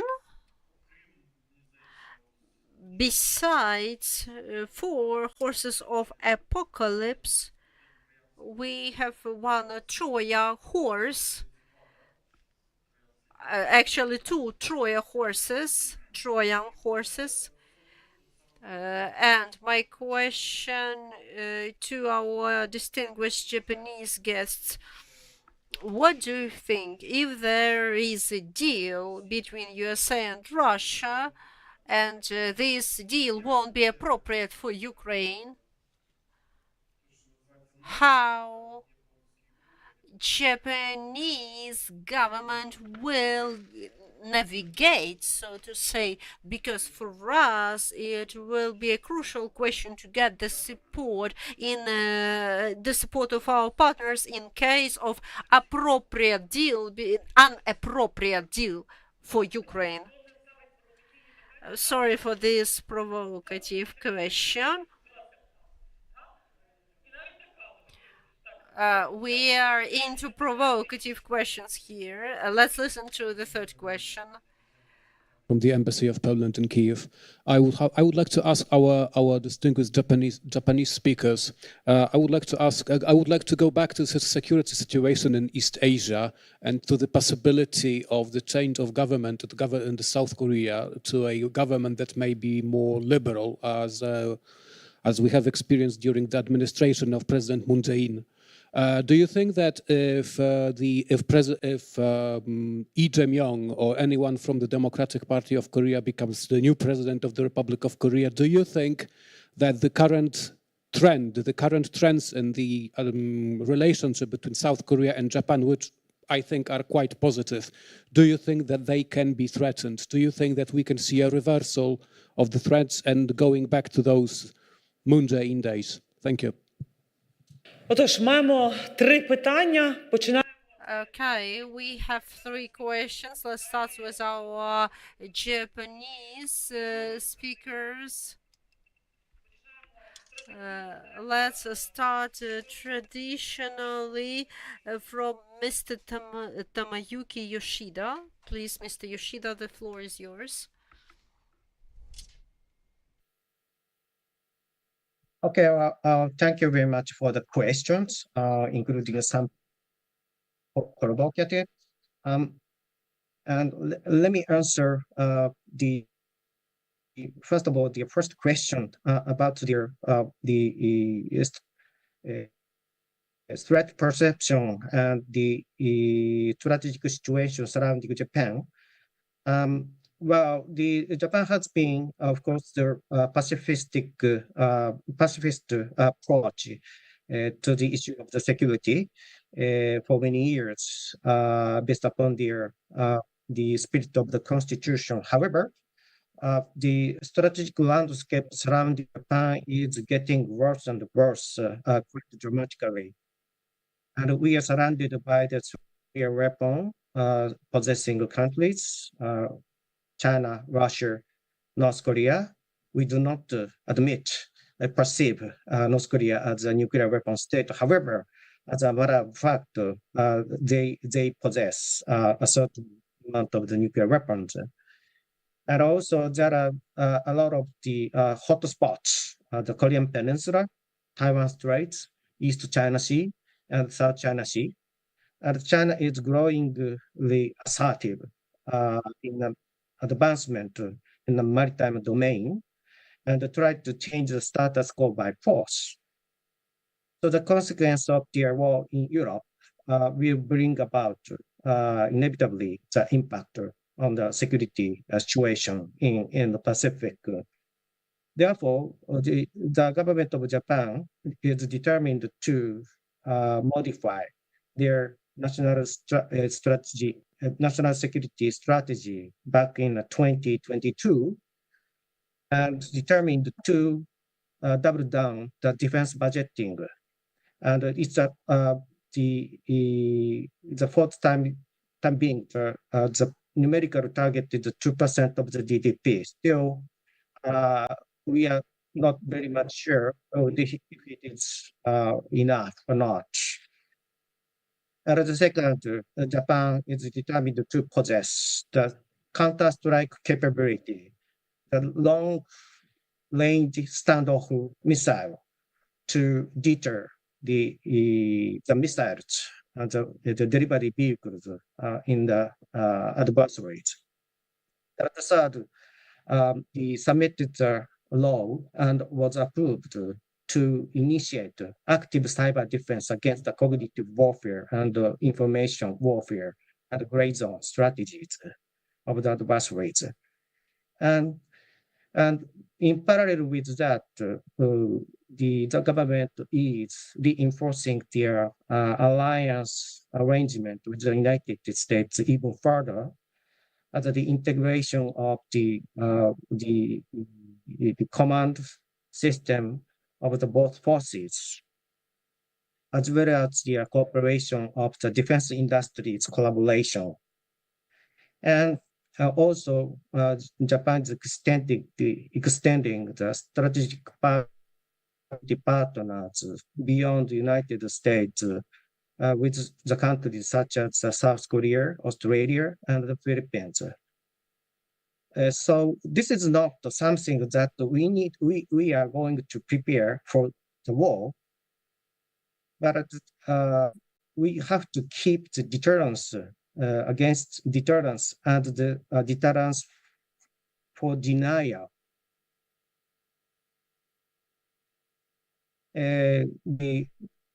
So that's not the preparation of war and the change of the pacifist approach, but the reality is we need to step up our security efforts. And consequence of the war in Ukraine is very huge. And the second question, I don't really, I'm not sure really understand their question, but their it's an appropriate deal and inappropriate deal from the perspective of Japan about the war settlement here. And as I said earlier, that's important. And so the just and lasting peace, security guarantee, and their sovereignty status of the occupied territory, and the reparation attribution. To be honest, most of the things are very tough negotiation. But the appropriate thing in our perspective is the conditions of peace settlement should be the one that Ukraine and Europe can accept. Otherwise, it doesn't work.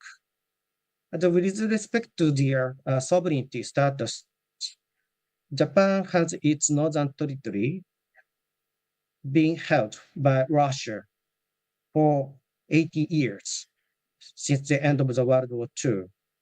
So the territory is occupied, and it is very difficult to get it. But at the same time, the sovereignty status should not be given up. Japan has never given up. This is a comment that is with regard to the second point. As for the third question about the South Korean political crisis, of course, that it is the very much concern for Japan, the stability of South Korean politics. And we should anticipate that the liberal government will come back. The previous administration of the Liberal Party, Moon Jae-in government, politicized the bilateral relation with Japan. So we are not complacent as to the course of action that if the liberal government is coming back to the Korea. But at the same time, our security cooperation, particularly in the context of the triangle of the Japan, US, Korea, we have stepped up the sort of the institutionalization. And so the level of the leaders, it's not willing to, it's not likely to work. But under the level of the foreign ministers or their bureaucrats, that would supplement to dismantle this security collaboration. I stop here. Thank you. Thank you so much. Michito Tsuruoka, would you like to add to answer on the questions? Yeah, I very much agree that about the importance of deterrence. Yeah, because it's quite true that Japan needs to be prepared for all possible scenarios, contingencies, and that of course includes the Japan's response capability. So because the being prepared is the best source of deterrence. So I would like to emphasize again the importance of deterrence. And as for a possible inappropriate deal between US and Russia, given what happened last Friday at White House, I think what is important for us is to emphasize that it's not in America's own interest to have an inappropriate deal with Russia. So the opposing to what the US is doing might be a bit counterproductive, but it is US allies' duty to keep telling to the Americans that it's in America's own interest to have a good, appropriate deal, because making too much concessions for too little for nothing is not in America's own interest. So that I think is really important. And I okay Japan, the South Korea-Japan relations. I think what Prime Minister Kishida and President Yoon made was very structural in nature, because they're now in Japan and in South Korea that more and more people understand that it is in their own interest to have better, good relations between the two countries. It could sound just stating just the obvious, but up until some time ago, that it was not the case, that many Japanese didn't really think, particularly conservative people, didn't really think that having a good relations with South Korea is good for Japan, and vice versa on the Korean side as well. But now, I very much believe that more and more Japanese and Koreans understand that it's good for their own interest to have good relations between the two countries. Thank you. Дякую дуже нашим японським. Many thanks to our Japanese friends, and I would like to conclude, Mr. Yuri, a question to you. Mr. Mikhailo said that we have even more than 4 horses of apocalypse. What should we do that when we will have our 6th forum, there will be less horses of apocalypse? Could you share your opinion from Taiwan how to reduce the horses of apocalypse and to get more good omens? Many thanks to our Japanese colleagues. They provide us a good description what they are doing, and there is reflected in Japan paper that was published recently. And one of the things, the development for the air drones and sea drones and integration with their system of command and control. And in this aspect, I can say that Japan has actually a weak spot here in the segment of tactic drones aimed to attack and to the purposes of intelligence. And the recent project of Japan for 2027, 310 of attack offense drones for in different countries for millions of dollars. And it shows to us that, in fact, Japan has this weak spot. At the moment, the country doesn't have enough drones on operations and tactics level, and cooperation with Ukraine, this is an opportunity to strengthen capacity of defense of Indo-Pacific region, and our military cooperation can be brought to a new level, and I'm sure that both sides will work on the strengthening of this cooperation, and this will be brilliant. Mr. Mikhailo, could you please comment on that? Like to provide us the ground. Okay, let's do not count the horses of apocalypse, because we have our own tasks. Let's focus on the one joint European security space, and to explain to the Europeans, I see these ideas that the Russia can attack in 5 years, in 7 years. I understand for what purpose this is told, because maybe current politicians think that they will finish their mandate before Russia attack. But thankfully, now we see an active position of Germany in building new European system defense, Germany can become a real leader in this, and Germany is buying Patrons. Maybe it's better to change the approaches.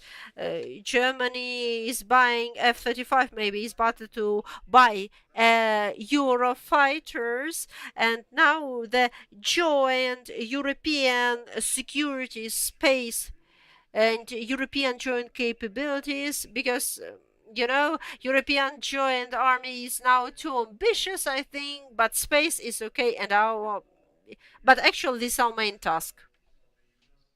And on how it's going to happen, the number of horse riders will reduce proportionally. Okay, what we have not mentioned, well, one important aspect, and Mikhailo touched upon that, and this is raw materials, gas interaction, this all sophisticated schemes, but I believe that that American investor has Russian and German roots. So Stasi agent Matthias Warne came up with the respective comments, right? But let me emphasize what we appreciate when we speak about the Russia-China alliance. Well, of course, China is the leading power there, and Russia just follows, and they are mutually beneficial, but not only in the context of oil and gas that China needs Russian raw materials. There is another important, not yet assessed aspect, and this is the minerals. We know that 90% of global production of the rare minerals is in China. They produce 60, but they process much more. They have the largest scale of underground the resources, but then the second one is Russia. But last year China produced 40,000 tons. Russia produced 100 times less. So it is underdeveloped, but it has a lot of stock. And where is that stock? Can you guess? In the Arctic, but this is Yakutia. So China is actively engulfing Yakutia because Russia cannot develop and produce these minerals in the Arctic zone, so China is quite active. It could be about China-Russia alliance for these minerals. It will be an informal alliance though. But in 1990s, the leading partner for Yakutia in its foreign relations was Japan, was not China. And that is why when we speak about decolonization, refederalization of Russia, let's put it this way, it makes sense to help them that this rare minerals that they were developed for the interest of Yakutia, but they cannot do that, of course. And thus, I believe that their Japanese colleagues should go back to that practice of 1990s and positive experience there. It is important for East Asia and for South Korea, but also for Japan, because this is oil of the future. But this future has come already. Thank you. Thank you, Mikhailo, and thanks to all participants of the panel discussion. You see, we end up with this kind of long-term perspective. Basically, we speak about greater ambitions of Japan and some daring solutions for Yakutia.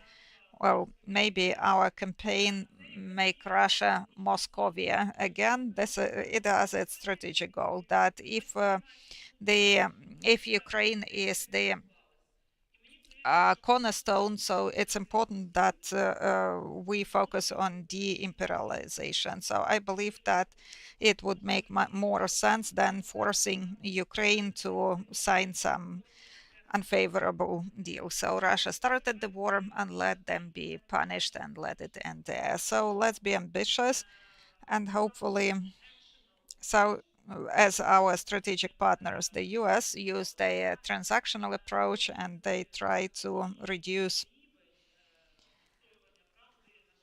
the degree of readiness to fight for the ideals and values, respect for territorial integrity and sovereignty. But let's think about history. All the empires that have ever tried to conquer Ukraine, they tend to disappear in a while. So we have this. We have Ms. Ivshina from the newspaper. They speak a lot about how to deprive, how to help make Ukraine more independent and defederalization. So I believe that rights of indigenous people that we are protecting against Russia and China, that's also a fair approach. And it may have significant impact on geopolitics, and it will also the regulate access to the minerals. So thank you for joining us today, especially our Japanese counterparts. Thank you so much for your contribution, for your expertise. Thanks, Yuri from Taiwan Now, Mikhailos, and everyone who has come today, Alona Hitmanchuk and New Europe Center, of course. We've stolen 10 minutes of your coffee time. 6 minutes. So now you're welcome to enjoy coffee. So please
So, dear visitors, dear audience, dear speakers, let us start the second discussion panel.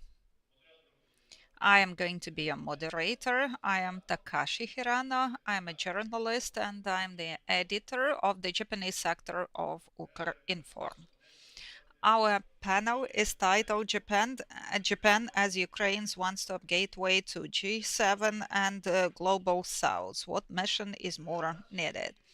Our speakers today online, Atsuko Higashima, Associate Professor, University of Tukutsuba, Alexander Hara, Executive Director, Center of Defense Strategies, Natalia Buterska, Expert on East Asia, Associated Senior Expert, New Europe Center, Bonji O'Hara, Senior Research Fellow, Sasakawa Peace Foundation, and Volodymyr Sheiko, Director General of Ukrainian Institute. So I have this intrigue for you. So for G7, it's hard to speak about it because in G7, it's not that easy to ensure unity and to speak the same voice, one voice, regarding the Russia-Ukraine war. On the 22nd of February this year, as well as in previous years, we expected for a joint statement of the G7 leaders regarding the third anniversary of full-scale invasion to announce the solid position of this group regarding support for Ukraine. But as we know, this statement has not yet been published and we don't know what the reasons are for sure. But back then, media said that the US were against naming Russia the aggressor in this document. A similar situation was observed in the UN during the recent session of the General Assembly. 6 countries of G7, including Ukraine and other democratic states, supported the resolution confirming their adherence to sovereignty, independence, territorial integrity of Ukraine, and clearly labeled Russia as aggressor. However, the US voted against that resolution with Russia and North Korea. So during the summit, Support Ukraine summit, Prime Minister Shigeru Ishiba said that he hoped that the war would end due to diplomatic contacts. He announced that the war needs to be sustainable and fair and needs to be achieved with participation of Ukraine. That makes sense, and it seems that the country sticks with its initial position regarding the war, but shall we take into account the following aspects? In early February, during Japanese-American summit, which was the first opportunity for Ishiba to meet Trump, the theme of the Russian-Ukrainian war seemed not to be raised. Information from the Ministry of Foreign Affairs of Japan did not contain any mention of the war, which goes in contrast to previous meetings of leaders of the countries. Also, on Monday this week, Ishiba stated that we do not intend to take sides regarding the recent argument between Zelensky and Trump. He emphasized the importance of unity in G7, and that means that there is a dilemma that Japan is now facing. On the one hand, Japan remains dedicated to democratic values and the global order based on values and support for Ukraine. On the other hand, Japan is attentively following the position of the US, which is its irreplaceable ally in South Asia. It seems that the government is trying to find a balanced position regarding the Russian-Ukraine war, taking into account possible response from Trump administration and certain events. And the biggest opposition party in Japan has already started criticizing such soft position of the government and call on them to more to support Ukraine in a more straightforward way. So now we are going to discuss the lessons for Ukraine, the role of Japan in G7 and Ukraine's cooperation with that group. We will also consider ways to develop cooperation with the so-called Global South countries in the context of these geopolitical challenges and beyond. Let's start by passing the floor to Atsuko Higashina. So could you comment on this Japanese dilemma? So do you believe, so to what extent Japan is resolute to continue supporting Ukraine? Can we expect that it will stick to this position? The floor is yours. Thank you so much. Hello, everyone. Good evening, good afternoon, good morning. Thank you very much for having me today to this Japan-Ukraine forum. It is my utmost priority to speak at this forum every single year. And every single year, I was hoping that I can speak something very, very positive about the end of the war, of course, and reconstruction, that we are going to take part in a very complete way.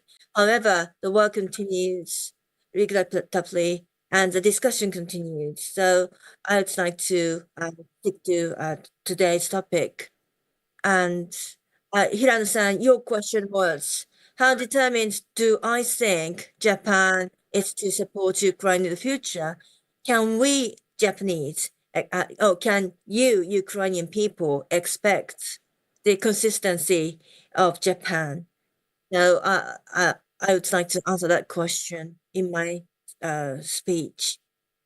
Hirano-san, many thanks for your great, important, yet very, very difficult question. In order to answer that question, it could be useful or interesting to come back to the discussion that we did last year in this forum. 1 year ago at this very forum, I was asked whether Japan was monolith. What lesson did we Japanese learn from this aggression? And I answered that while we had multiple lessons learned from this Russian aggression against Ukraine, one of the lessons that we learned was that after the 2 full years at that time of the start of the Russian aggression against Ukraine, many Japanese people learned that Russia was not a trustworthy negotiation partner. Somehow, the reaction of my speech was quite interesting in Japanese society, because that's part of video of my statements, which the New Europe Center released and put on the X, went very vital, which caused the serious cyber attack to my email and X accounts, inviting a lot of negative comments to what I said. So even though I still, of course, stick to my observation that Japan learned a lesson about the nature of the state of Russia and its trustworthiness, some people unfortunately still believe that Russia could act as a reliable partner, to my regret. But what I would like to emphasize, unfortunately, at this year's forum is that the second Trump administration was too uncertain to share our views about the just and fair end of this aggression. The shock of the Trump-Zelensky meeting was widely broadcasted and reported here in Japan as well, and the reaction was somehow varied and mixed. The response from the Japanese society was that, unfortunately, included something which accuses President Zelensky about the so-called failure of the meeting.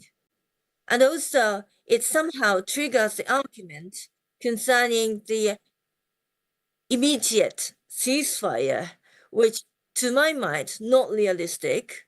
And I felt that the Ukrainian argument about the future re-aggression by Russia is not fully understood in Japan. The argument that I was trying to make to my Japanese audiences, and of course, you Ukrainian people has made so many times about the future potential re-aggression by Russia. And also, it is about the immediate ceasefire could rebuild Russian military might and could invite another miserable, another tragic re-aggression by Russia. So this was already became a common sense to the Japanese expert who is learning about Ukrainian society and Ukraine history, or of course to you Ukraine people. It is not fully shared in Japan. So this is my biggest concern that I encountered for the past 2-3 weeks.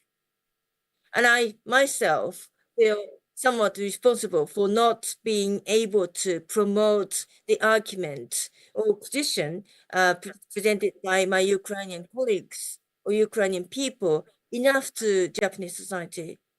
I do feel that many Japanese people are quite influenced by the argument promoted by President Trump and also by President Putin.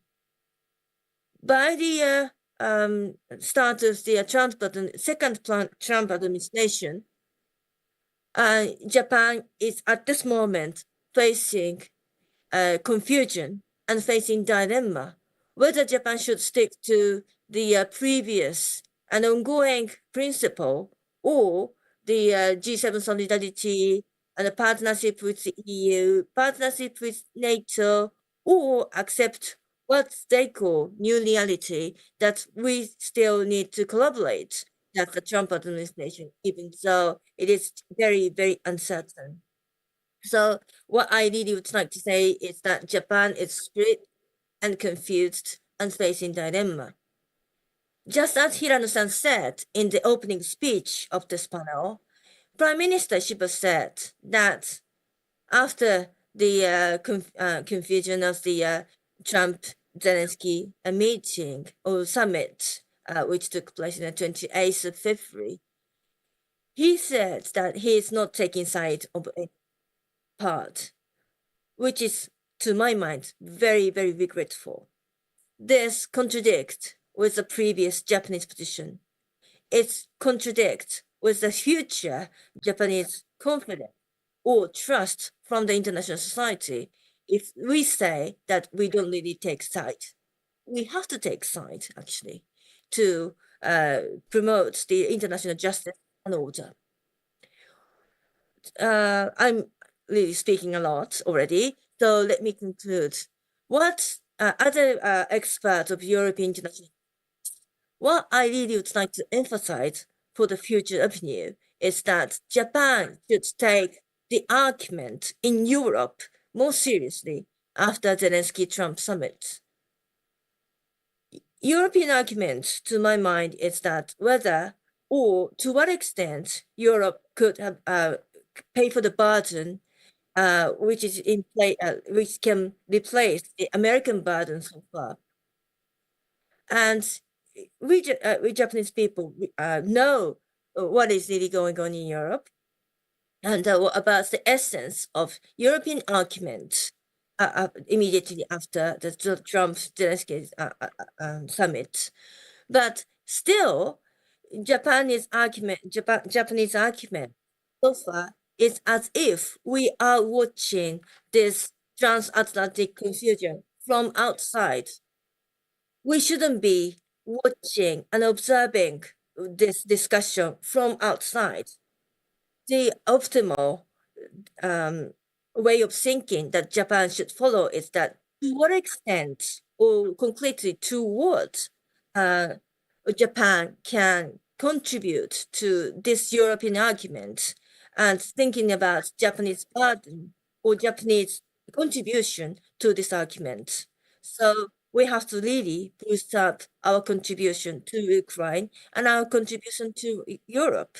But so far, we haven't reached that stage yet. And I think, unfortunately, confusion will still continue from the coming months or so. Thank you so much. Дякую, пані Ацiko, за важливі. Many thanks for your important remarks. I totally agree that Japan, in fact, could participate actively in European discussions about future security guarantees for Ukraine. But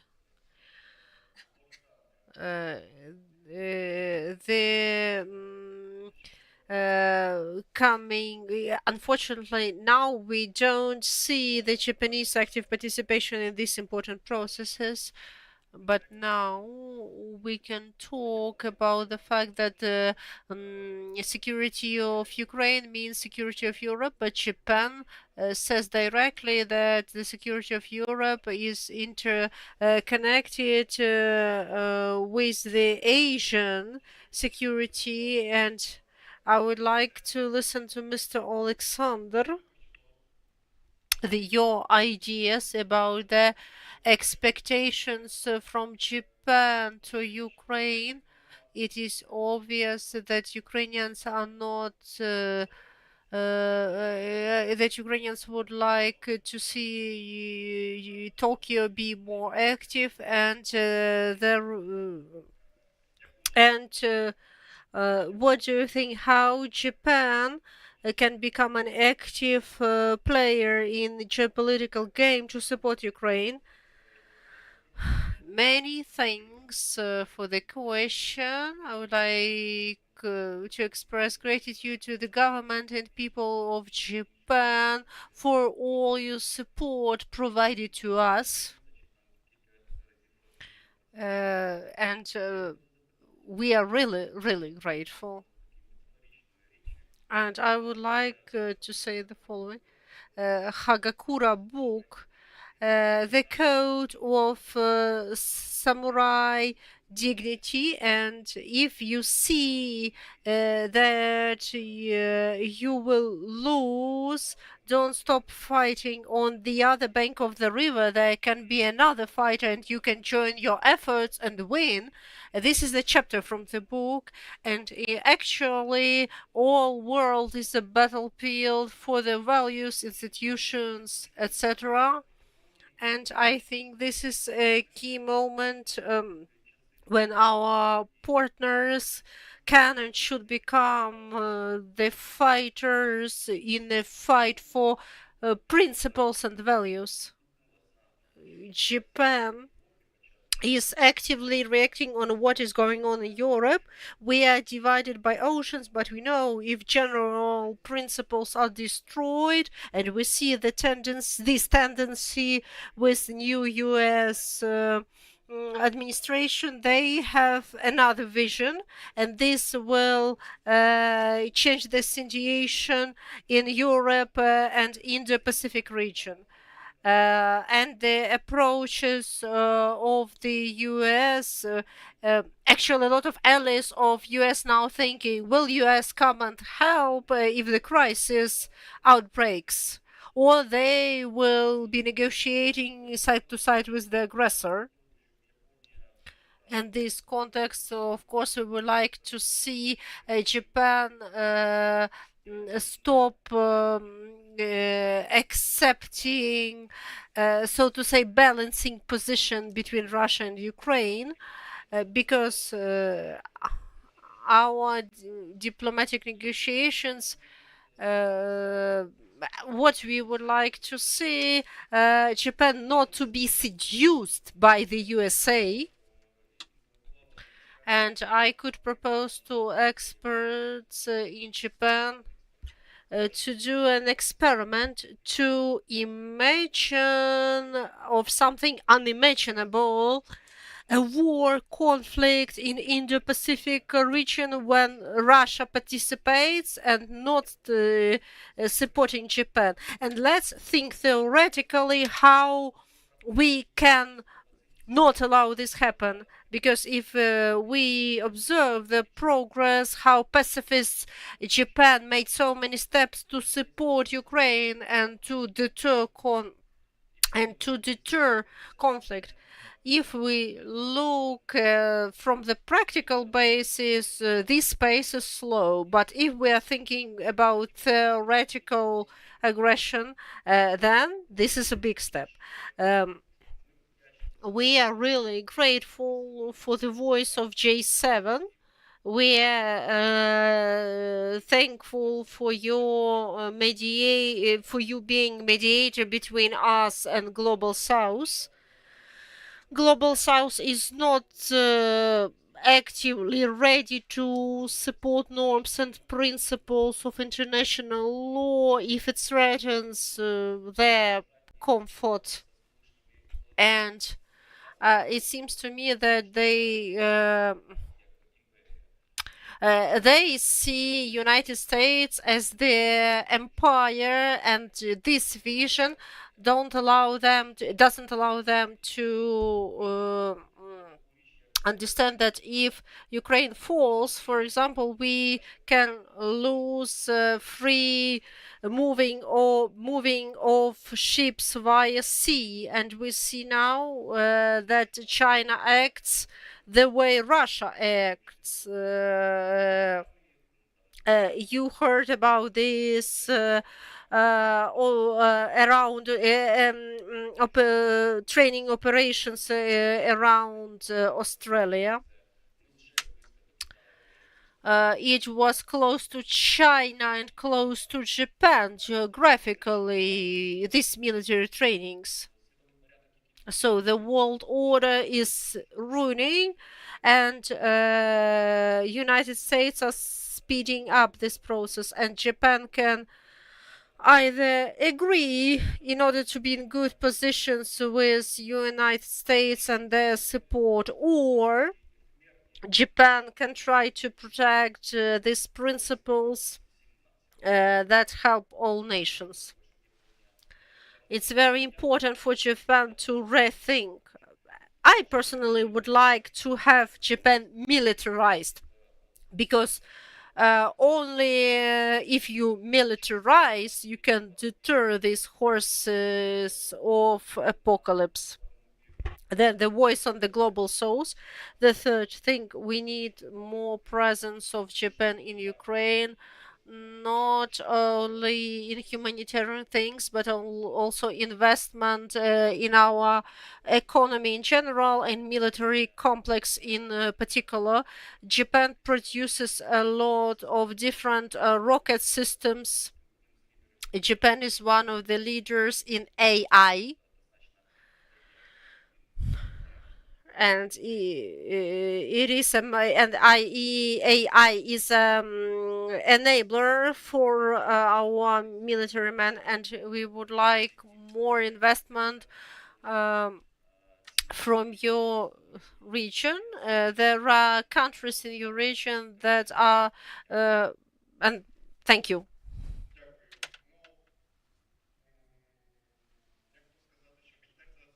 Militarization of Japan is really not popular idea in Japan, but on the other side, we hear from the United States that we must pay more to our military.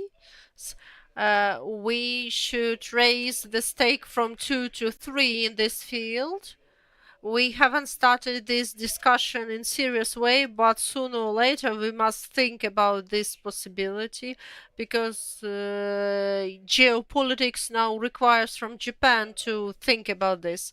Madam Natalia? We started speaking about Global South. What is the role of Japan in engagement of the countries of Global South to support Ukraine? I know that you have recently been to South Korea and communicated with local experts, and I'm curious. I have recently visited Seoul and communicated with local media why South Korea, a country with similar with Japan challenges, but South Korea is not so active in supporting Ukraine. Dear all, thank you for giving me the floor.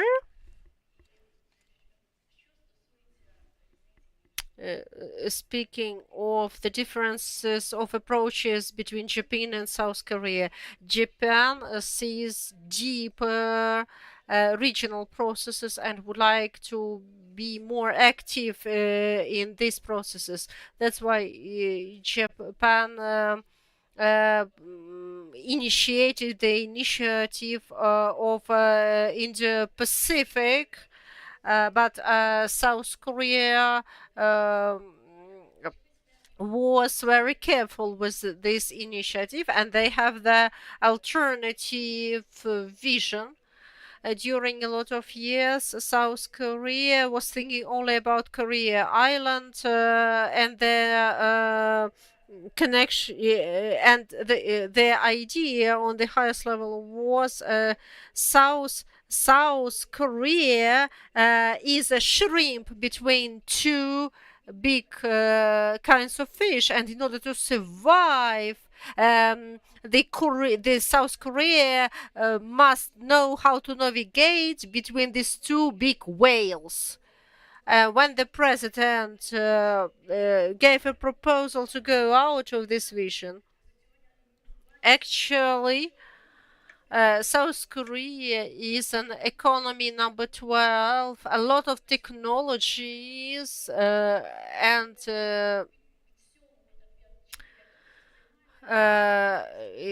exporter of weaponry, and a big manufacturer of weaponry. So this image of South Korea now is smaller than its nature, but political parties are not ready. Some of them are not ready for South Korea to be engaged in some processes in the region if it means to weaken positions with China. And this spectrum is difficult, and we see that in context of Russian aggression, Japan understands that war in Ukraine can bring us to the war in Asia, but South Korea saw this in a softer way, I would say, and try not to make Russia angry. South Korea had some range of sanctions and supported Ukraine following the policy of the USA, but still Putin called South Korea the most friendly country from the most unfriendly. This is a demand of some political circles from the South Korea to be able, after the war ends, to come back to the markets of Russia. Russia is exploiting desire of a lot of companies to come back to the Russian market. Now there are a lot of talks, sanctions will be cancelled. A lot of information we can hear that Russia is negotiations with different companies, both Japanese and South Koreans, that they will come back to the market. This is our reality, these talks, I mean. But as we can see, the Prime Minister of Japan was right that the war was not only about security, but the war also came. Actually, North Korean soldiers are fighting in Europe, on European land. The dictatorship from North Korea firstly sends soldiers to another country. We must have a broader vision. Because to explain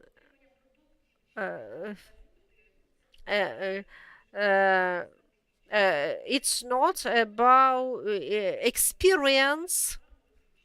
We can't exclude that North Korean soldiers in future can be engaged in bigger conflict in Europe, or North Korean soldiers can be engaged in a broader conflict in Asia. Speaking of Chinese ideas, and all this China is keeping silence on the engagement between Russia and North Korea.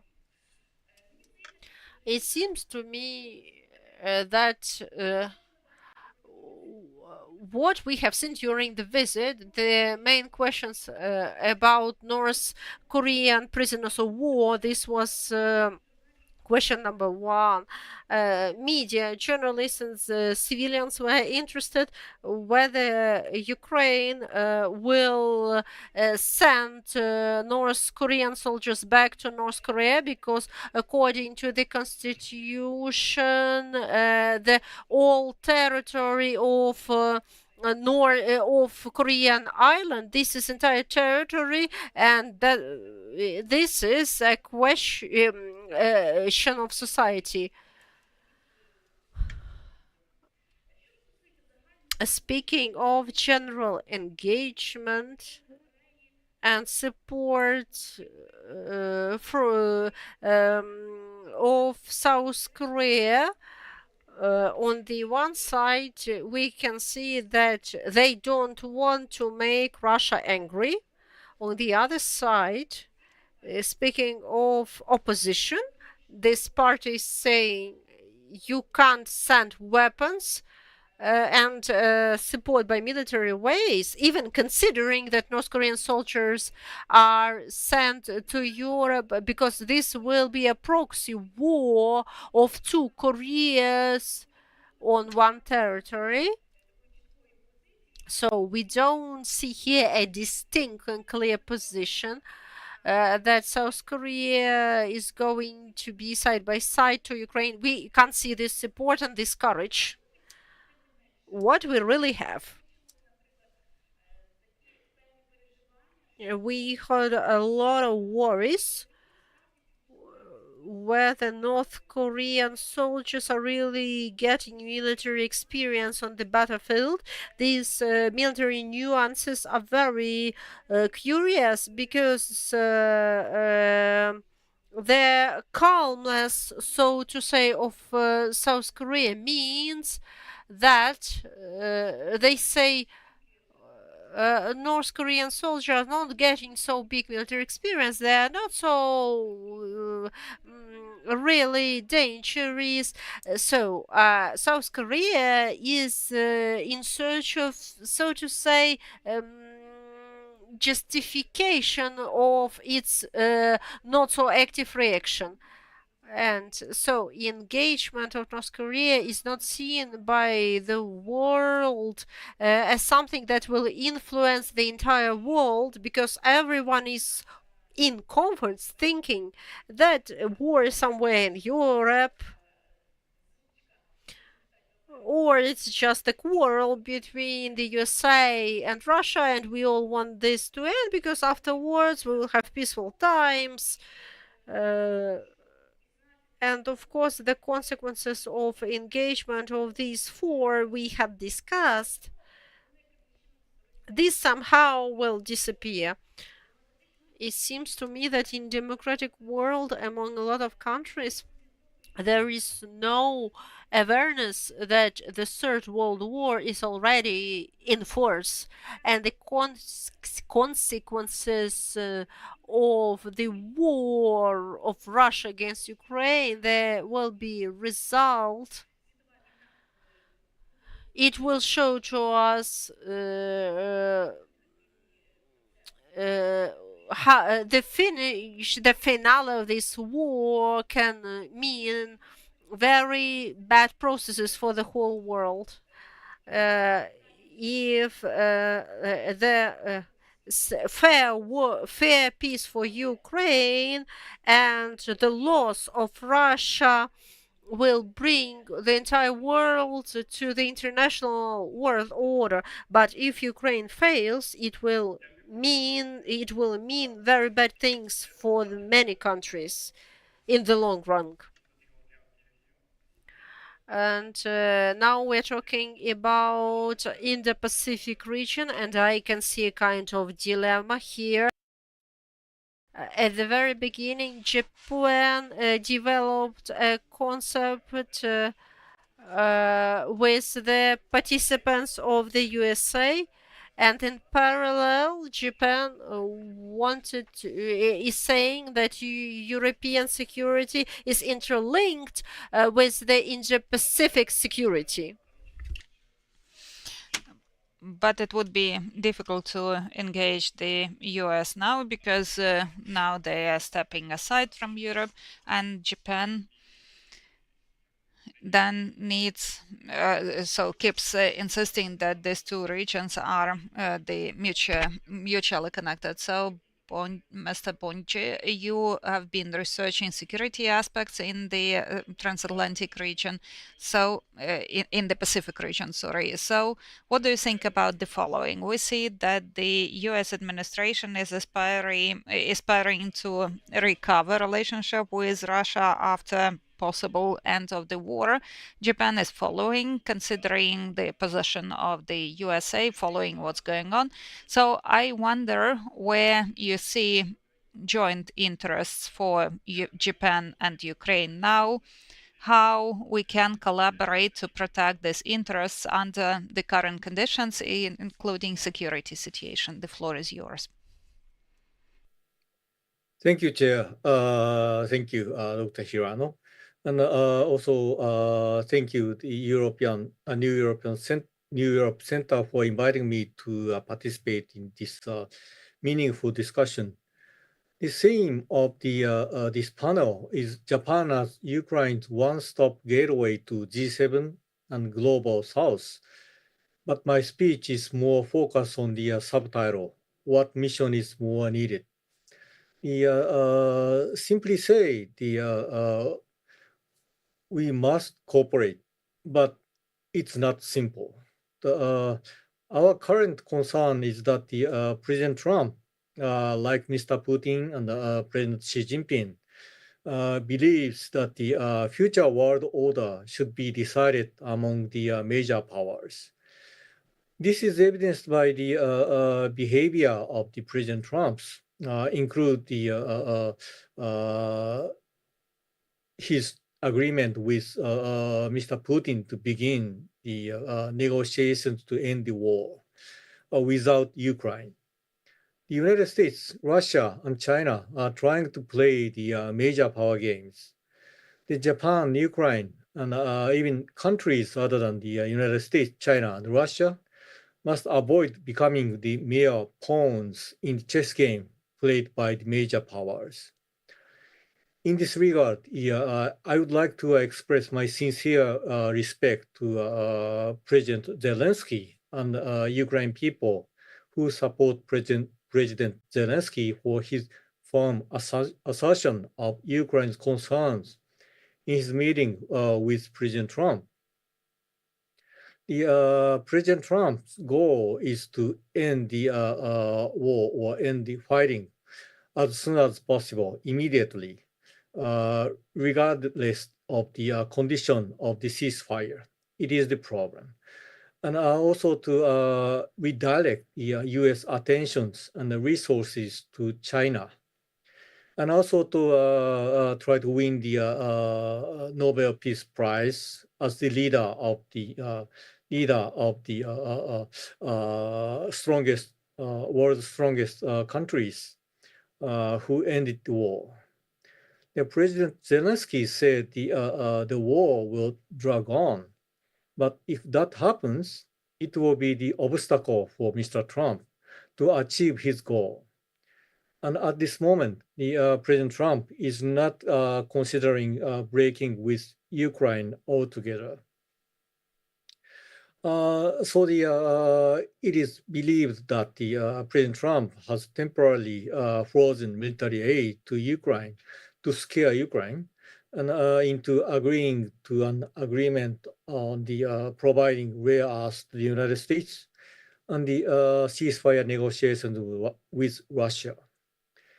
However, it is probably only with the strong support of the European countries, then Ukraine President Zelensky can assert its concerns to the United States.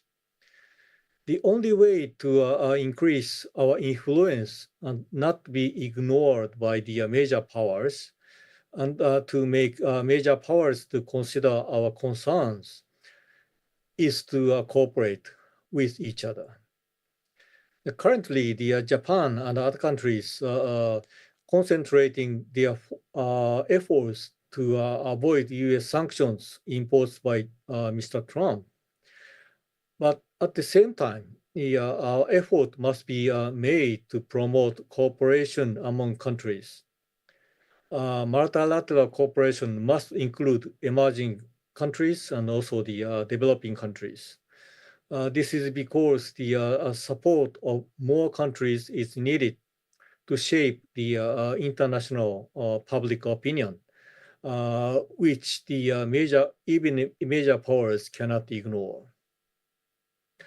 Until today, however, neither Japan nor European countries have gained enough support from the emerging countries and the developing countries. I heard that the leaders of developing countries, he said, the Western countries will preach, but China will give them the money. They do not need preaching. So the preaching values such as freedom, human rights, and democracy will not win the support of emerging countries and developing countries. It is reality.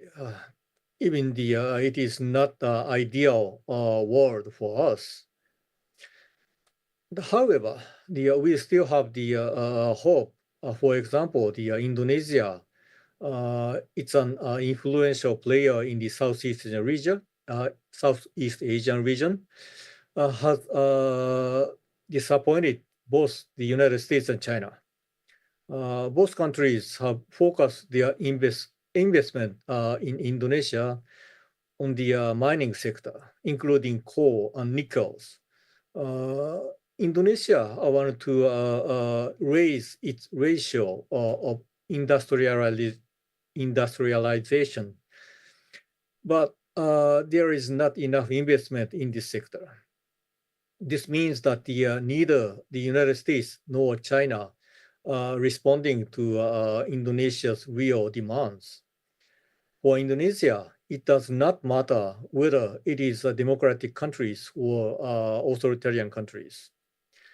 But now China is approaching the Southeast Asian countries mainly diplomatically. Since Southeast Asian countries anxious about the presidency of Mr. Trump, who is supposed to lack of interest in Southeast Asia.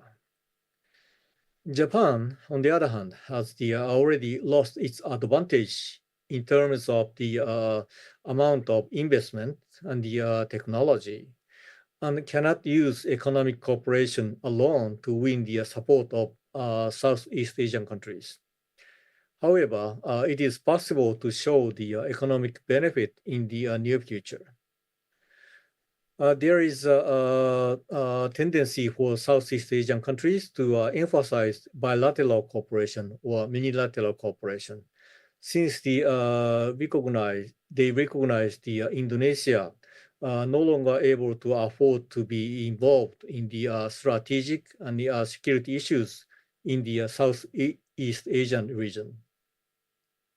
In this situation, if we can show along with the scenario of economic development, that coming together as ASEAN to increase its influence is the best way to avoid being used as pawns in major power games, we may be able to gain the support of Southeast Asian countries.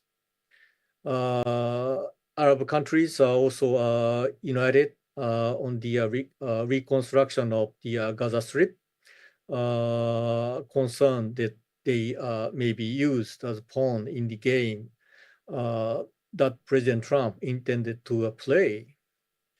So I believe that the idea is to force the major powers to consider our concerns by promoting intra-regional and also the inter-regional cooperation. It is needed. Now, we must overcome the divisive maneuvering by the United States, China, and Russia. Now, thank you very much. Дякую, пане Бонже. Ну, ця нова геополітична реальність, яку Thank you. This new geopolitical realities that at least Russia is aspiring to would not be beneficial for Ukraine or Japan. We realize that. But how would it be possible to keep this current global order, to preserve it, that is rule-based? Well, this is a question, but obviously that cooperation with countries of the so-called global South is important, and Japan has its experience with investment or soft power, cultural cooperation. And my next question goes to Volodymyr. You being Director General of the Ukrainian Institute, well, culture plays a very important role in the context of geopolitics. So what's the experience of soft power of Japan? What do you believe is helpful for Ukraine? If we speak about cooperation with countries, smaller countries, including countries of the so-called global South. Thank you and welcome, colleagues. Thank you above all for not losing sight of culture when preparing this discussion, because the events of the recent week basically distracted to a great extent our attention from culture. We were focused mostly on the political dimension, military dimension, which is understandable, but culture remains a very important dimension of the Russia-Ukraine war. We need to keep that in mind, and we need to explain that to our international partners. That must not be forgotten. I believe I don't need to explain it to you why that is like that. It is obvious that the war is happening not only in the battlefield. To a great extent, the excuse for this aggression was fighting against culture, language, identity, and agency. And agency without culture is not possible for any country. So, when speaking about what Ukraine response should be, or response from the allies to this aggression, well, it should also have this cultural dimension, because otherwise it would be asymmetric, flawed. So when we talk to the countries that are reliable allies of Ukraine and those where Ukraine is still fighting or for their attention, so we need to keep thinking about this cultural dimension. And I believe that with Japan, this dialogue needs to be very extensive, because Japan is one of the countries for agency of which culture matters a lot. And the cultural policy, cultural diplomacy policy of Japan that we observe, it definitely confirms that culture has a very important place in the soft power mix. Of course, that's not just about culture, but for Japan, that matters a lot.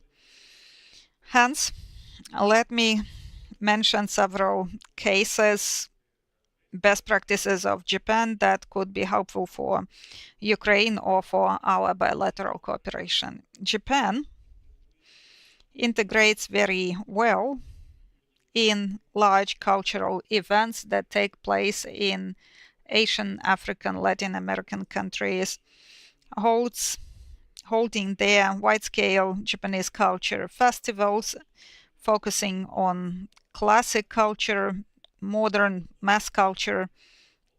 This is very good to work with young people. I believe that Japan succeeds there a lot. Popular culture, music, visual arts.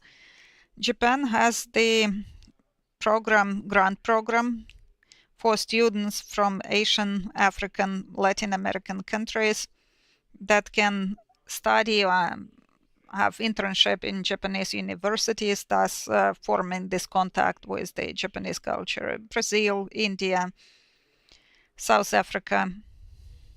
In those countries, there are large festivals of the Japanese culture. Japan Expo, that's a very good example of how it is possible to discuss a range of topics with the world, but always integrating that with culture, and this interdisciplinary festivals take place in Thailand, in European countries. So we can see that this regional presence of Japan in culture diplomacy, it is multidimensional and includes all regions of the world. It is also important to speak about the efforts that Japan Foundation is applying via Japanese centers that exist in those regions where foreigners can study Japanese. The Japanese dimension is also present there. And that, I believe, creates very good background to speak about how Japan could be helpful for Ukraine, where Ukraine also wants to be in contact with Global South countries via culture. It is no secret that until now, I believe this aspect was not paid enough attention to. We haven't paid enough time and effort to those regions, and that became obvious only after the beginning of the full-scale invasion. So we worked to enhance the cultural and diplomatic track, and the cultural center, we started working in countries in those regions more than a year ago. We have implemented a range of projects, but that's just the start. And we need to keep in mind that this is a small piece of the huge cake, because these are huge regions, huge countries, each of them being different. And again, we should not consider them as one whole.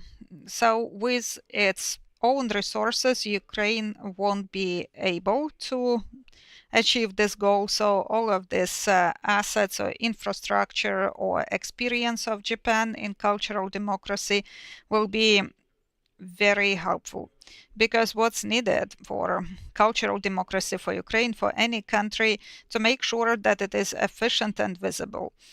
And there are three important things: resources, human, financial, time, resources, expertise, then infrastructure. So Ukraine needs to have some entry points, some platforms to access those countries, because you cannot do that just out of nothing. One needs to look for points of intersection and some institutions or centers, or, well, our embassies, of course, such a platform. So otherwise, even if we have resources, it will hardly work. And what's also important, but we don't see sometimes how relevant that is, this is what we're going to speak about with those countries. What Ukraine wants to convey about themselves and what they want to hear as a response. That's important. For every country, this theme will be different, because we often make this mistake. For many people who are engaged in cultural diplomacy, or they want to engage, so often they only focus on speaking about themselves, but it doesn't work that way. This paradigm is no longer workable. This is not polite, just to put it this way, to speak about oneself. This is always about dialogue. This is about mutual active listening, not just talking about oneself. And thus, when coming to South Africa, Mexico, Kenya. Ukraine needs to understand what we are going to speak about with this specific country, with this society, and then having the resource and the infrastructure to do that, we will succeed. But if we don't have at least one of those components, these efforts will not be very efficient. So I believe that we can reiterate that Japan is a very natural ally for us because they have this infrastructure where they kind of penetrated culturally into global South countries. They have the resource and they have topic to discuss. That's about own culture, and that's also about exchange with the respective countries. And also it is important to emphasize that in contrast to France or the UK or Spain, Japan does not have colonial past as an past empire, for example, in Latin America or in Africa. I mean, we have experience of working with French, with Brits, via British Council, French Institute, Goethe Institute. There, us being the Ukrainian Institute, we implement a number of projects in Latin America, in Africa. They share their resource, their infrastructure, they share their exchange contacts, but often as a result we see this resentment regarding those countries because of in their past former colonies. Of course, this can be overcome. It's possible to still work there, but I believe that Japan would not generate these connotations if Ukrainian-Japanese cooperation developed and were efficient, so this factor would not interfere. And that's why I would like to express my hope that we will find a lot in common in this field, and we should speak not only about the art itself, but also the Ukrainian studies, the academia, because this is crucially important for the reputation of Ukraine and the representation of Ukraine in the world. What is told and what is known about Ukraine, this corpus of academic knowledge about country influences much on how Ukraine is accepted in the world and the positioning of Ukraine. How we are supported and not supported. And I hope that the branches that are now developed in Japan for the Ukrainian studies, they will be developed even more.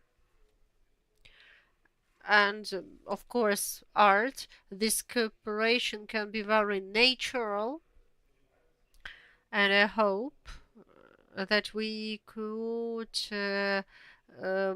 rely on Japanese support, that in the context of victory and Ukrainian recovery, this track can become a strategic one. The access to the resources, capacities, and infrastructure of Japan in order to relaunch the work of Ukraine in the countries of Global South. Many thanks to Volodymyr.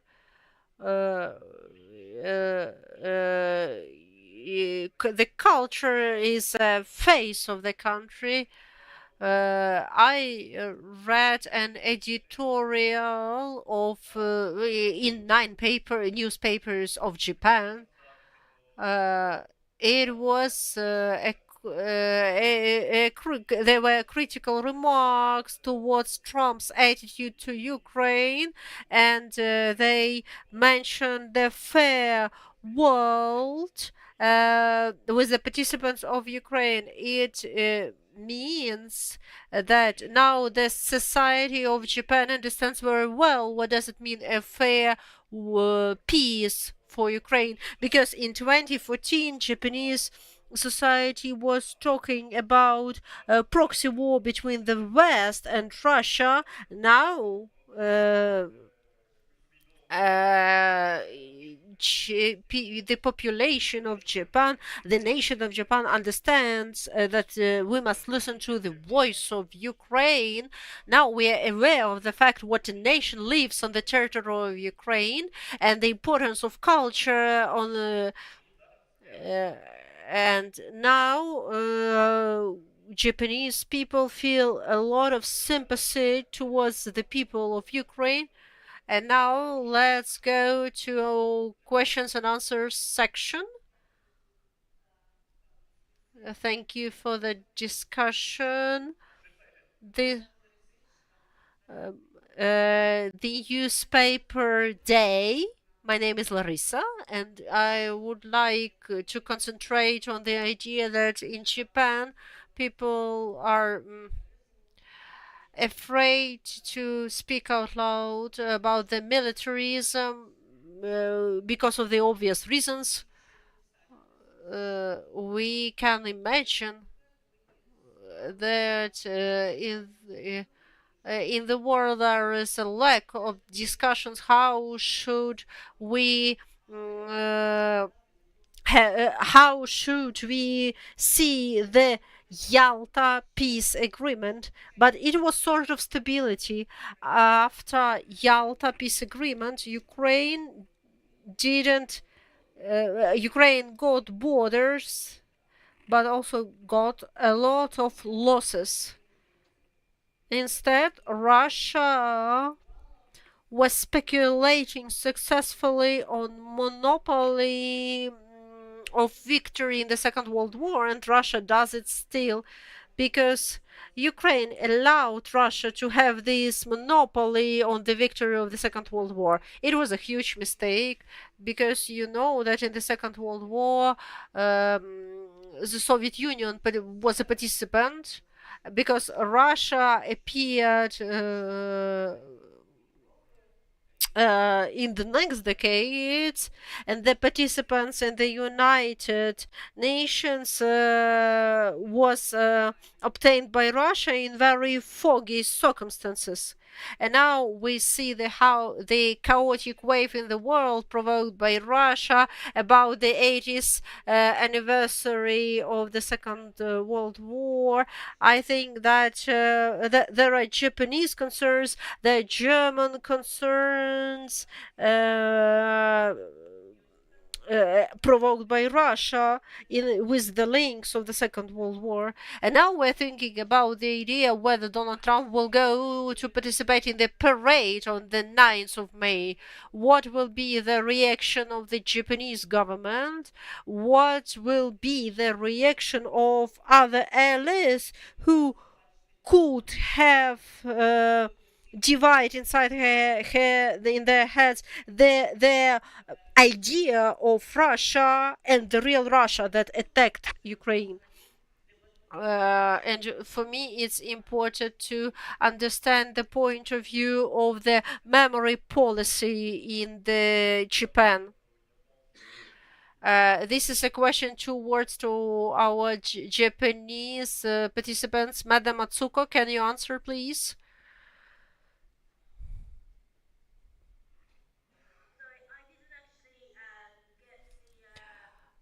Contents of the question. So in very short term, what's the the point of the question? What is the historical memory of what? Yalta Conference? Sorry, I didn't really get the question right because of the online confusion. I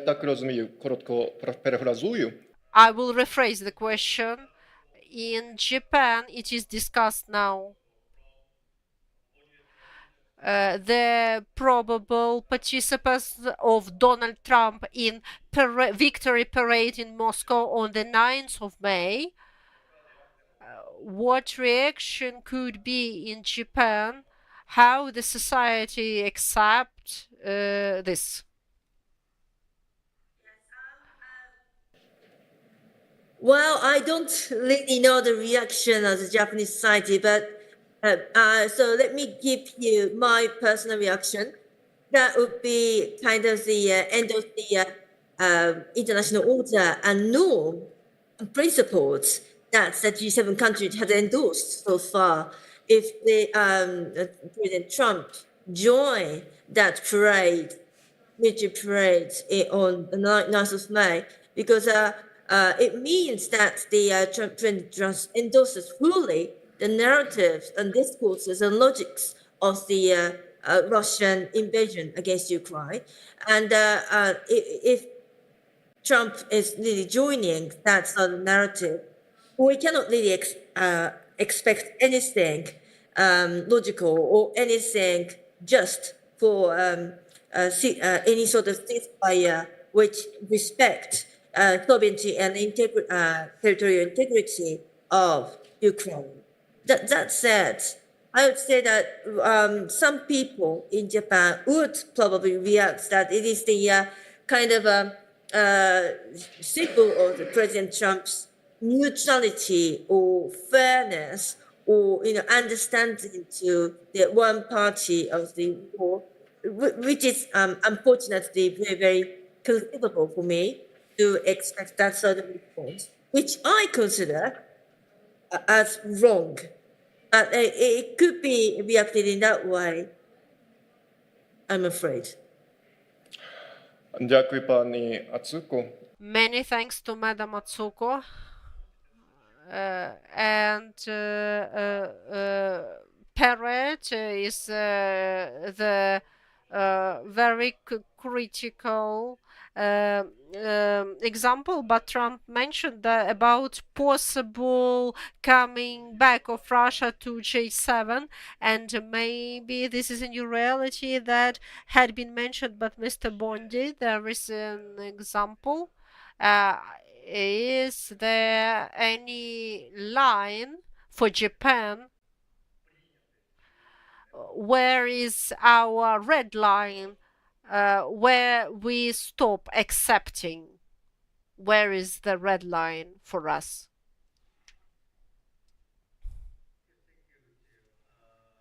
Difficult to say the red line because now the Japanese government and also the governments try to avoid the U.S. sanctions imposed by the President Trump. So they don't want to confront with the President Trump. So we are afraid of that. President Trump try to decide the European orders after the war in Ukraine, Putin's invasion on Ukraine, with the Putin's leader of the another major power. United States, Mr. Trump may invite the Mr. Xi Jinping into the decision making process. And it must be the Yalta 2.0. The China will join the agreement instead of the United Kingdom in the Yalta meeting before. So we has already raised the what I say voice to reject the major power games, but now the each administrations in each country is still focusing the how to avoid the U.S. sanctions. So as I said, we need to what I say talk with the other countries, not only based on the values, but also we need to discuss the benefit for the each countries. So if we were used as a pawns in the chess game, in the major power game, then we will lose the many in near future. So we need to discuss. It is my conclusion in this moment. I have a project, establishing the security network based on business in the Southeast Asian region, in the institute in Japan, we are discussing the what kind of narrative can be attractive to the global South, emerging countries and developing countries, and get the support from those countries. So we, the Japan and Ukraine, continue to consider how to get support. Those kind of concerns of the many countries must have powers, and major powers cannot ignore. So the President Trump has already shown his intention. Then it is our turns to show our intention. Thank you. Many thanks. Are there any questions? I would like to add something about the image, about the fact that the society in Japan is against militarism, because society in Japan worked hard on the renovation of their image, and it was successful. I have seen a questionnaire about the trust in Indo-Pacific region, and 50 to 70% of people say that Japan is the most trustworthy country in terms of peace and security. And China didn't have such past as Japan had, but still China is seen as less trustworthy than Japan. Japanese society takes care much about their achievements after the Second World War, and for example, in South Korea now there are a lot of voices that they should have their own nuclear power. So this is an indicator of some kind of mistrust to the United States and their potential support. 70% of South Korean people are saying that they should have their nuclear weapon. 60% of Japanese people are against. They feel the threat that they still remember the Second World War, and they take care about their positive image in the region. I think let's have brief remarks and then we will finish. I would like to say 3 things to sum it up. First of all, I would like to see more closeness between Europe and Japan in the context of disruptive position of Mr. Trump's administration, and help to regulate this situation. Maybe if all allies act together, then the administration of Trump will understand that they're doing something badly. Then we had a discussion about security guarantees, but security, there are 2 of them: nuclear umbrella and collective security. When our allies, as we have strategic partners, but we don't have allies. When allies will fight side by side with Ukraine, unfortunately we can't achieve this.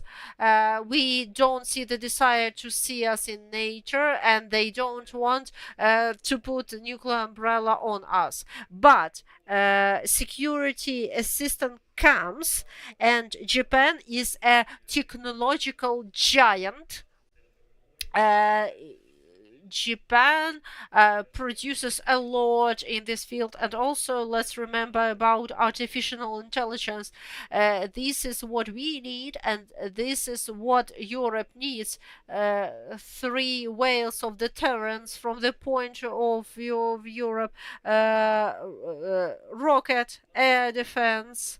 And if Japan is not ready to help us this way, we can have a joint manufacturing, joint trade via Europe. We can do it because Ukraine must be an part of future security of Europe. Then militarization of Japan. Of course, there are, so to say, some demons that should not be provoked. But we remember, for the example of Russian-Japanese war and the leaders of those times, and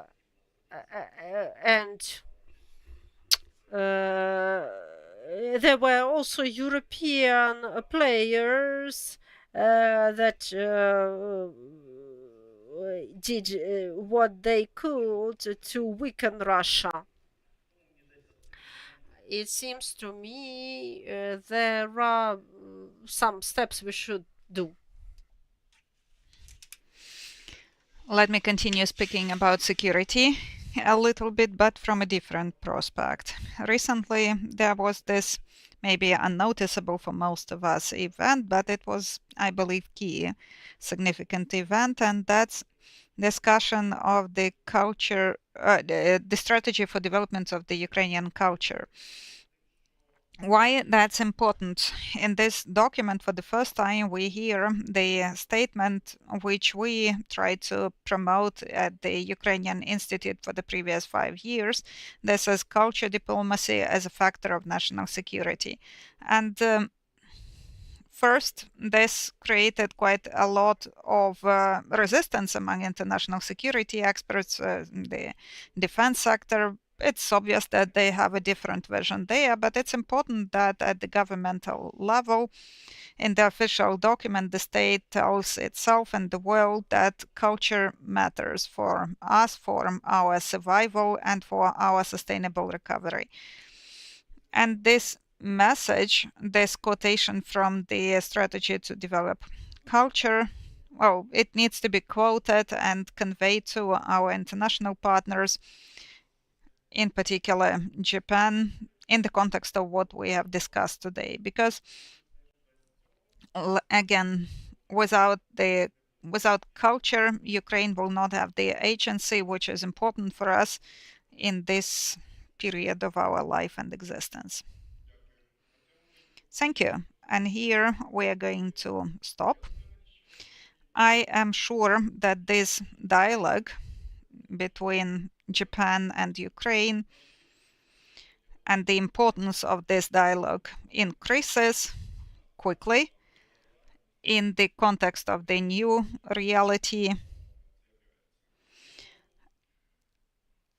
So thank you so much for your participation, and we immediately proceed. So we are not going to have coffee break now, right?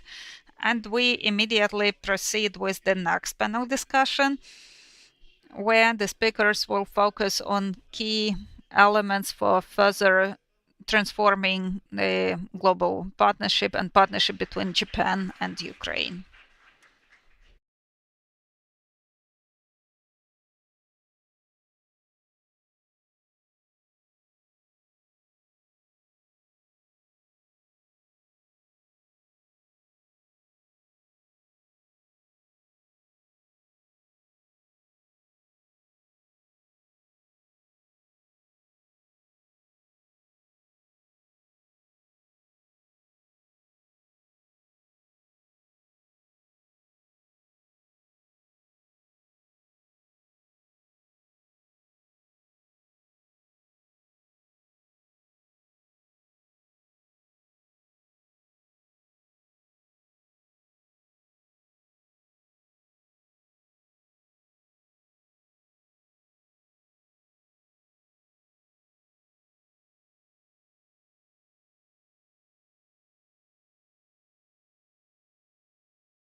I would like, ladies and gentlemen, I'd like to ask everyone to stay in the room. I am aware of the fact that I am the only obstacle between the current panel and the Buffett lunch, but we'll try to keep it focused, short. And I hope that our speakers from Japan are connected, Mr. Patsuda and Ms. Japko. Yes, I see them, so I'm glad to welcome you. I know it's quite late in Tokyo, but apologies for this. Is the last panel. So my name is Leo Litra. I'm with the New Europe Center, and I'll be moderating the panel, the last panel of our forum, from special to strategic. Pardon. What are the key elements for transforming global special partnership between Ukraine and Japan into a strategic one? And this panel is going to be quite focused on our bilateral relations, unlike the previous two panels. I mean, of course, we can also delve into other issues. I'm so happy that everyone owns and wears a suit at this panel. And I hope that also everyone has cards for our discussion, because we really need cards in our bilateral relations. And I'm taking this from a positive perspective, especially because we will be talking about our partnership, but also how to make it work. I mean, how it was changed after the 3 years of the war, and what could be Japan's involvement in the recovery process. What kind of attitudes we see, are changing at the societal level, and of course, how do we cooperate in the triangle Ukraine, Japan, EU also. And I would like to introduce the speakers of the panel. Mr. Hideki Matsunaga, Chief Representative of JICA Ukraine Office. We should have had Oleg Siminsky, by the way, who is MP and Deputy Head of Ukraine-Japan Group. He was here at the first panel. He had to leave on an emergency situation, but he told that he's really sorry about that, and he took notes from the first panel and is ready to read the minutes of our discussion. So it's really unfortunate that he was not able to stay due to an emergency issue. Then we have Mr. Kuninori Matsuda, former ambassador of Japan to Ukraine, 2021-2024. We have Ms. Olena Galushka, who is member of the board of the International Renaissance Foundation and co-founder of the ICUV, International Center for Ukrainian Victory. And we have Ms. Yulia Japko, Associate Professor, Ibaraki Christian University, also joining us from Tokyo. So welcome, everyone. And I would like now to ask Matsunaga-san about your kind of perspective, especially on the reconstruction part question on the JICA priorities in bilateral relations, but also maybe you can go broader on this with touching upon some issues of the global south, because JICA is quite a powerful player, I would say. So you have the floor. Thank you, Leo. Thanks. Maybe before just responding directly to your question, I'm quite impressed with these graphics and this beautiful, like a Fuji mountain and the motherland statue.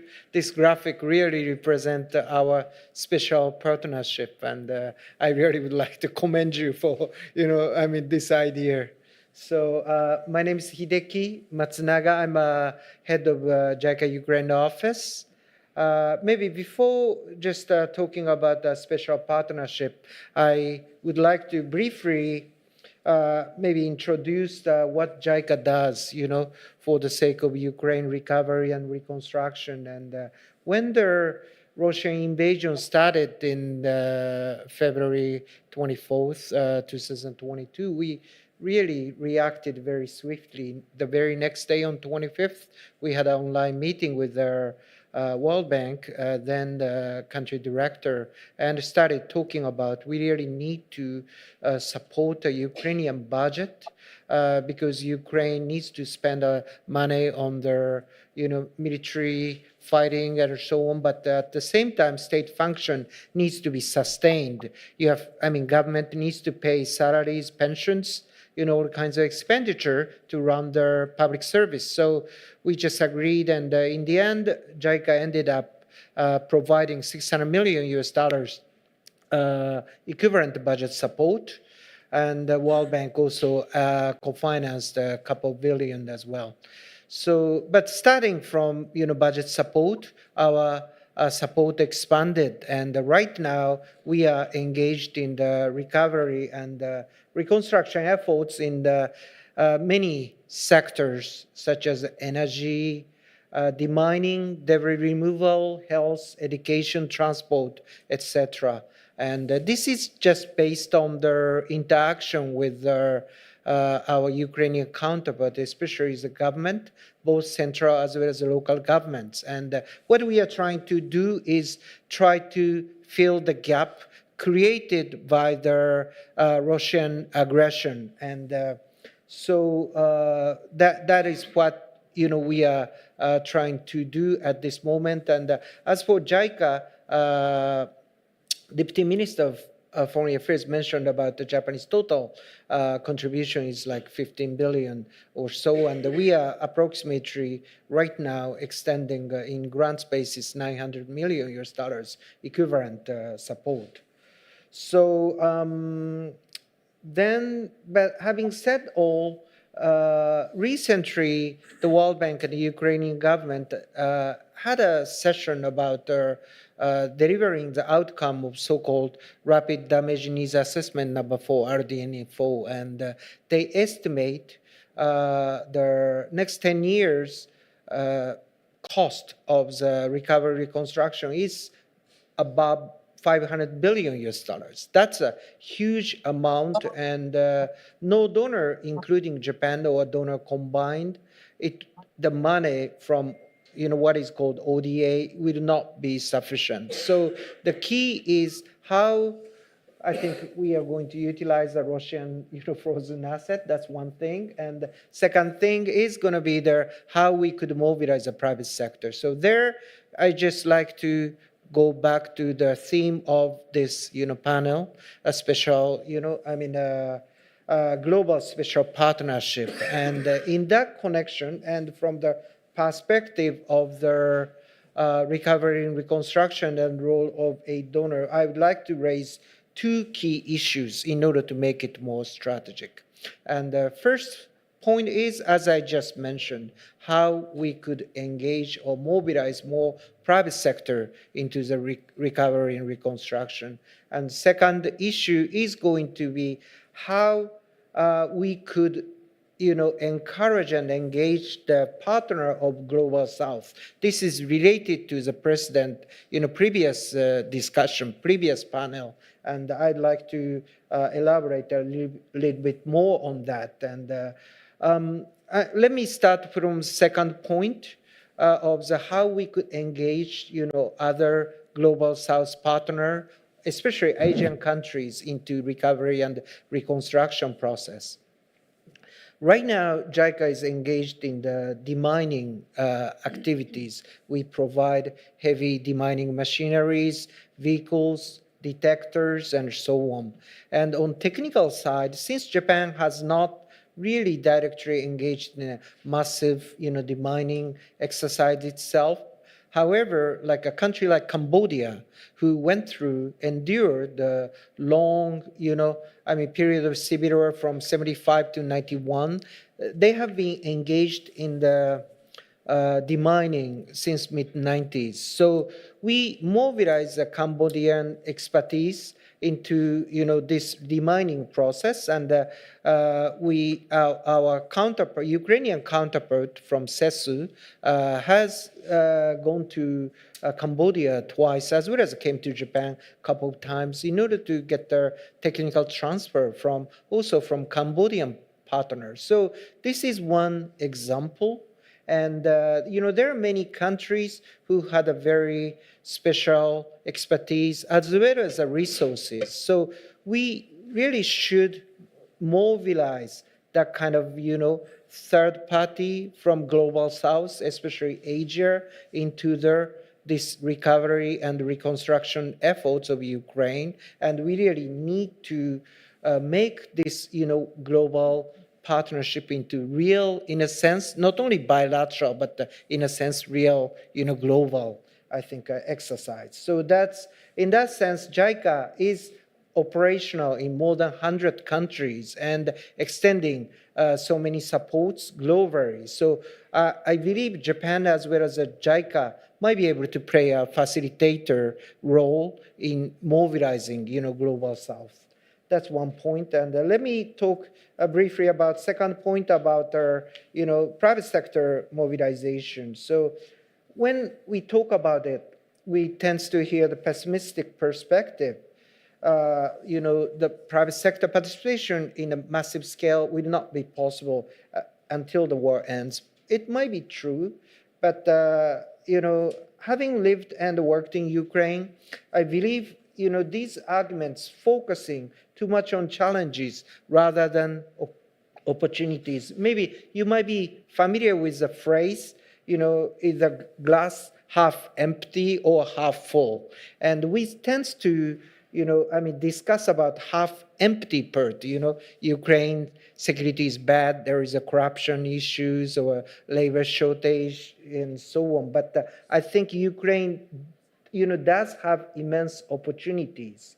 And recent months, I have been, or JICA has been, guiding many, inviting, many Japanese private sector companies coming to Japan and seeing in believing. I mean, there are some president, senior executive came to Ukraine and they are convinced, there is a huge opportunities in Ukraine. So there, JICA also would like to, play a sort of, facilitator, role in mobilizing Japanese company or, other foreign companies, and have them engage more actively in recovery and reconstruction while war is, ongoing. So, I mean, again, as a head of JICA Ukraine, I see, my mission, one of the mission is promote Ukraine as a land of opportunities. And I'm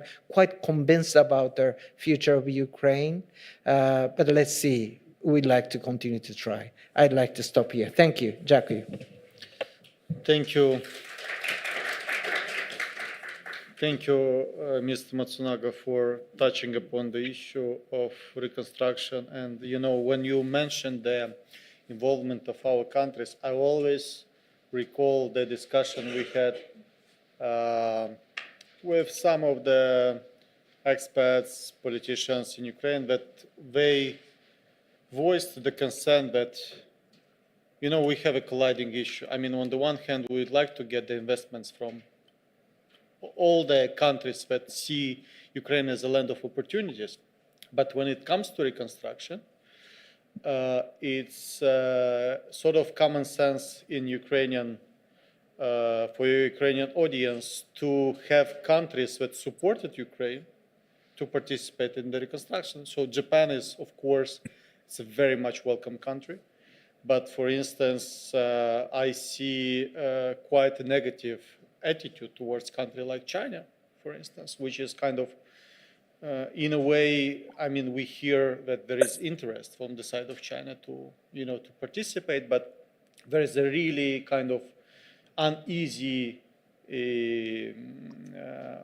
let's say, negative maybe opinion of the people saying, why would we allow a country that has been hostile in a way to Ukraine to earn in Ukraine. So it's kind of, it's kind of, we have this discussion. I'm not saying it's good or bad, but of course for me, this is what I would like to see, is to see our friends above all. But that's one of the issues which will have to be discussed at some point in the Ukrainian society, and Ukrainians need to make up their mind of what they would like to see. But thank you for this, for laying this very strong foundation for our discussion at this panel. And I would like to turn over and ask Mr. Matsuda, whom we met 2 weeks ago in Tokyo. So it's very good to see you again, and to ask the same question about the the same question about the bilateral relation and the practicalities of what could be done in terms of bilateral cooperation between Ukraine and Japan. Mr. Matsuda, over to you. Thank you very much for having me, and it's always nice to see all of you. Although this time I'm physically far away from Kyiv, but believe me, all of you are in my thoughts and prayers. And thank you very much for having me in this very timely discussions. And that is how to make our special global partnership to the strategic partnership. Why it is relevant and why it is timely? Because we have just started to see the very beginning of the diplomatic efforts intended for achieving a ceasefire and beyond resumption of the peace. But let me come back to the famous mantra which former Prime Minister Kishida promulgated, and that is Ukraine today, maybe East Asia tomorrow. If Japan continues to base our policy toward Ukraine on this mantra, then we should be active, not only supporting Ukraine and punishing Russia during the war, but we need to enhance our cooperations after the war. And let me pick up 3 particular areas where I see should do much better. First, I think that it's high time for Japan to start to consider how to participate in security guarantees together with European friends. And maybe there are a lot of the limits on what Japan can do during the wartime, but once ceasefire is achieved, I think that Japan should and could do more. For example, we can do more in the area of the defense corporations and also defense industrial corporations. And I remember some of the previous panelists referred to the possibility of the cooperation Japan and Ukraine in the area of the AI. And here, I think that two-way cooperation in defense industrial areas is a very promising areas. Let's think about Ukrainians very much advanced during the over the 3 years in the area of the development of the drones. So Japan definitely needs to learn from Ukraine on drones, while Japan can consider providing our own AIs and robotics technologies to Ukraine. And also, it might be a small scale, but Japan should consider sending ceasefire observers, or even some form of the self-defense forces involvement in peace security guarantees. This is one area. Now, second area is, it's a bit related with what Matsunaga-san said, but how to engage Global South. And here, I think that Ukraine and Japan can work out our game plan for UN reforms with a strong, robust support and participation from the Global South. If one thing which this war, miserably, shows up, and that is a dysfunction of the United Nations, and particularly United Nations Security Council.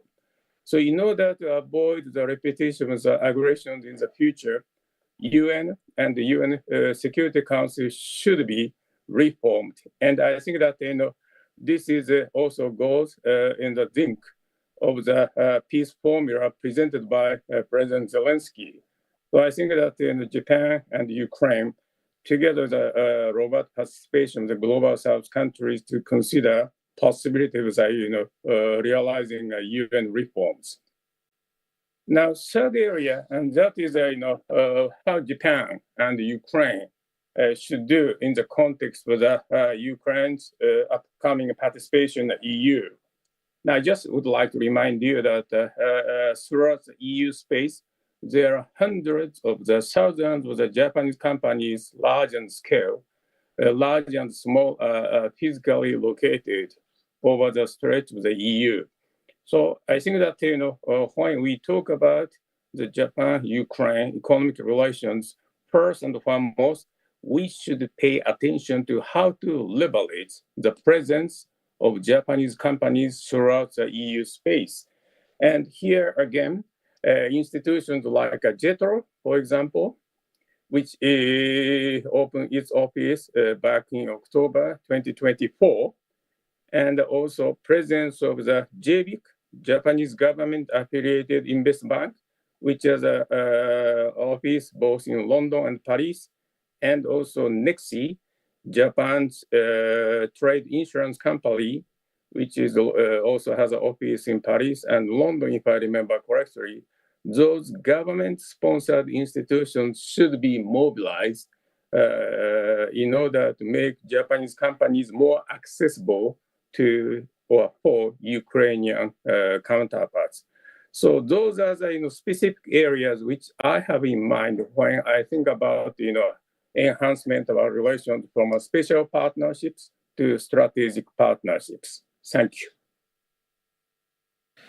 Thank you, Matsuda-san, for your remarks. I especially would like to highlight and underline your remark about the first remark about Japan's participation together with the European countries in providing security guarantees for Ukraine. I think this is a really important and maybe the most important thing which can happen, at the highest level in the current circumstances.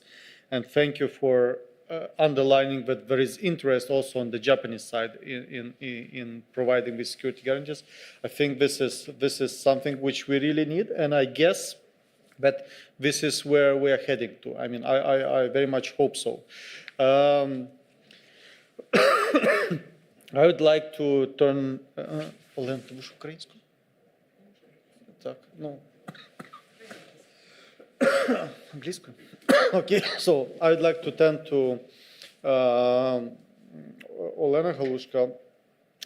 We've been together to Japan 2023, and I remember then we already started to discuss the confiscation of funds, and I'm pretty much certain that you are kind of continuing to have this in your focus while discussing about Japan-Ukraine cooperation. So I'd like to ask you to touch upon this issue, but also some other issues which you consider important for our practical bilateral cooperation. So the floor is yours.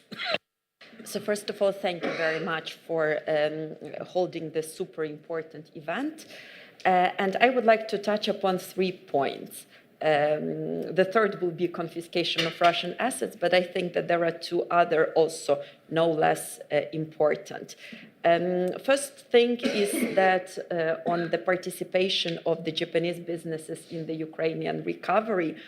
And here I would fully like to back what you, Leo, said, that of course we want those companies, the companies originating from the countries that are supporting us to establish the real lasting peace in Ukraine, to come here, to help us reconstruct our country, and to help us basically, celebrate the victory and the lasting peace.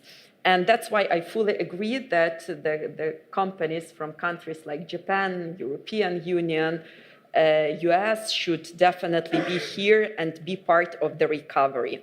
I remember very well when we had 2 missions Basically, we also had the second one in 2024 to Japan.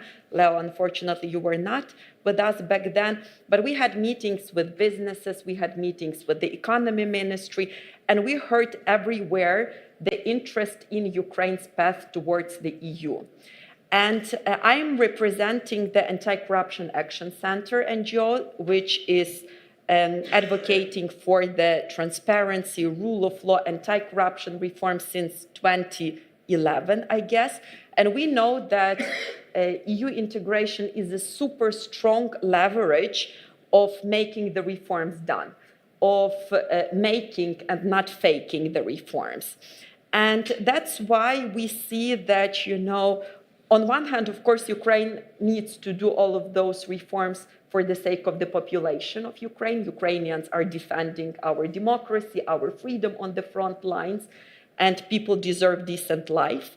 But on the other way, you know, there is a very positive side effect that the entire environment, also for the foreign businesses, will be improving and everybody will be benefiting from that. So we will pursue doing the EU integration reforms, and Japanese counterparts can count on us. Which brings me to the second very important point, which is the checks and balances system in Ukraine. Because with the USA departure, unfortunately, the support for the civil society, investigative journalists, reforms actors, people who have been driving the reforms for decades in Ukraine has decreased significantly. And we truly hope that European Union, that certain European states beyond the EU, like the UK, Norway, can step up, but we also hope that maybe Japan can also step up the support for the Ukrainian civil society sector, because this is the long-term guarantee that the Ukrainian democratic transformation will remain being on track. The second super important pillar, which is presently endangered, is the support for the energy system. And here I would like to say that while we are seeing a lot of the complicated dynamics happening right now, the winter has ended, and Russia failed to freeze us into capitulation over this winter. Why? Because of the work of Ukrainian energy magicians, Ukrainian armed forces, but also of the timely support coming from the international partners and including Japan. We appreciate this very much. We are extremely grateful for that. But with the departure of the US aid, this sector will likely need strong reinforcement and strong extra support. And now my favorite topic of the confiscation of the Russian assets. Matsunaga-san touched this upon in advance, knowing that I will definitely talk about it. But we have to realize that with the present dynamics in the possible peace talk negotiations, there won't be status quo. Because we have seen that G7 countries approached the assets issue that we can delay making unpopular decisions. We will keep this money immobilized as long as possible. Maybe at a certain point in 10 years, Russia will agree to pay reparations, and we will take this money, offset from the reparations, whatever else. No. Right now, this is the moment, now or never. Because either this money will work for peace in Ukraine, in Europe, and keeping the international world order, or via various tools and instruments, the bad actors will get the lifting of the sanctions, which would mean that money will return back to Russia. And Western partners, democratic partners, will lose any possible control of how this money will be utilized. Lose the cards. Yes, absolutely, lose the cards, that's true. And believe me, all of this money will be immediately invested into bombs, tanks, drones, missiles, whatever else Russia will need in the next phases of the war, but also for the procurement of the extra missiles, ammunition from North Korea, from Iran, possibly even, from China. So Since the moment these assets were immobilized at the very start of the full-scale war, Russia not only inflicted at Ukraine more than $586 billion worth of losses, but they have intensified hybrid warfare across entire Europe, and they had brought in North Korean troops who are presently, on the battlefield, which means that their ambition goes way beyond Ukraine. And the immobilization alone is not proportionate anymore. I remember last year's forum when we were discussing how to use those assets, and back then it looked that it's impossible. The immobilization is the maximum which could have been achieved. But right now we see that this money and its windfall profits are already working for Ukraine, generated the $50 billion era loan for Ukraine, but even that is not enough, unfortunately. So what we are right now advocating is that we need to collect all those money into one institution. We offer to put it in Brussels, as most of the money were immobilized in Brussels, and this is the argument to convince Belgium that we are not pulling a whole lot of money out of their jurisdiction. I mean, we keep it in Eurozone, we keep it in Belgium.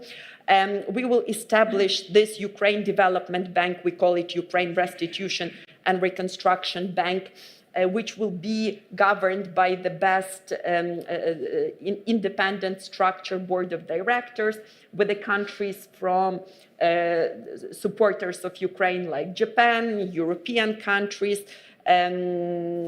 possibly the US if they take part in the end, and of course Ukraine, having the strong Ukraine agency in this process. And its immediate goal would be to generate maximum profits out of those $300 billion by investing them in much riskier assets and make more use. And according to what we are hearing from the investment bankers, $300 billion can generate roughly $20 billion annually. This would be the money which won't have any strings attached, unlike the principal amount that can be used only for the compensation of the victims and the reconstruction of Ukraine, which would basically help us to both start the compensation process, pay for the reconstruction, because who will pay for this otherwise? I mean, we appreciate the support from the taxpayers, but we also see that there's no appetite to continue supporting Ukraine for decades with tens of billions dollars annually. And we would be able to also generate extra money to procure the weapons from European partners, from American partners, hopefully one day from the Japanese partners or joint Japanese-Ukrainian production.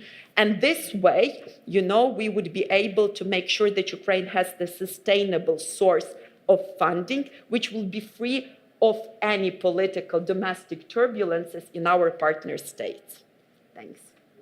Thank you, Elena. So I guess you're turning slowly into the face of confiscation, I guess, from Ukrainian side, because you've been quite systematic working on this. And I think I see how it evolved from 2023 until now. And I really see a ray of hope in terms of it's impossible to let's discuss how to make it possible, in which parts it can be done. And last year, Hannah, of course, saying that we need to invest also in Shinkansen connection, a part of this money. I think this is still the case for the future. Why not? But let me turn now to our next speaker. Пані Юлія, я хотів би запитати...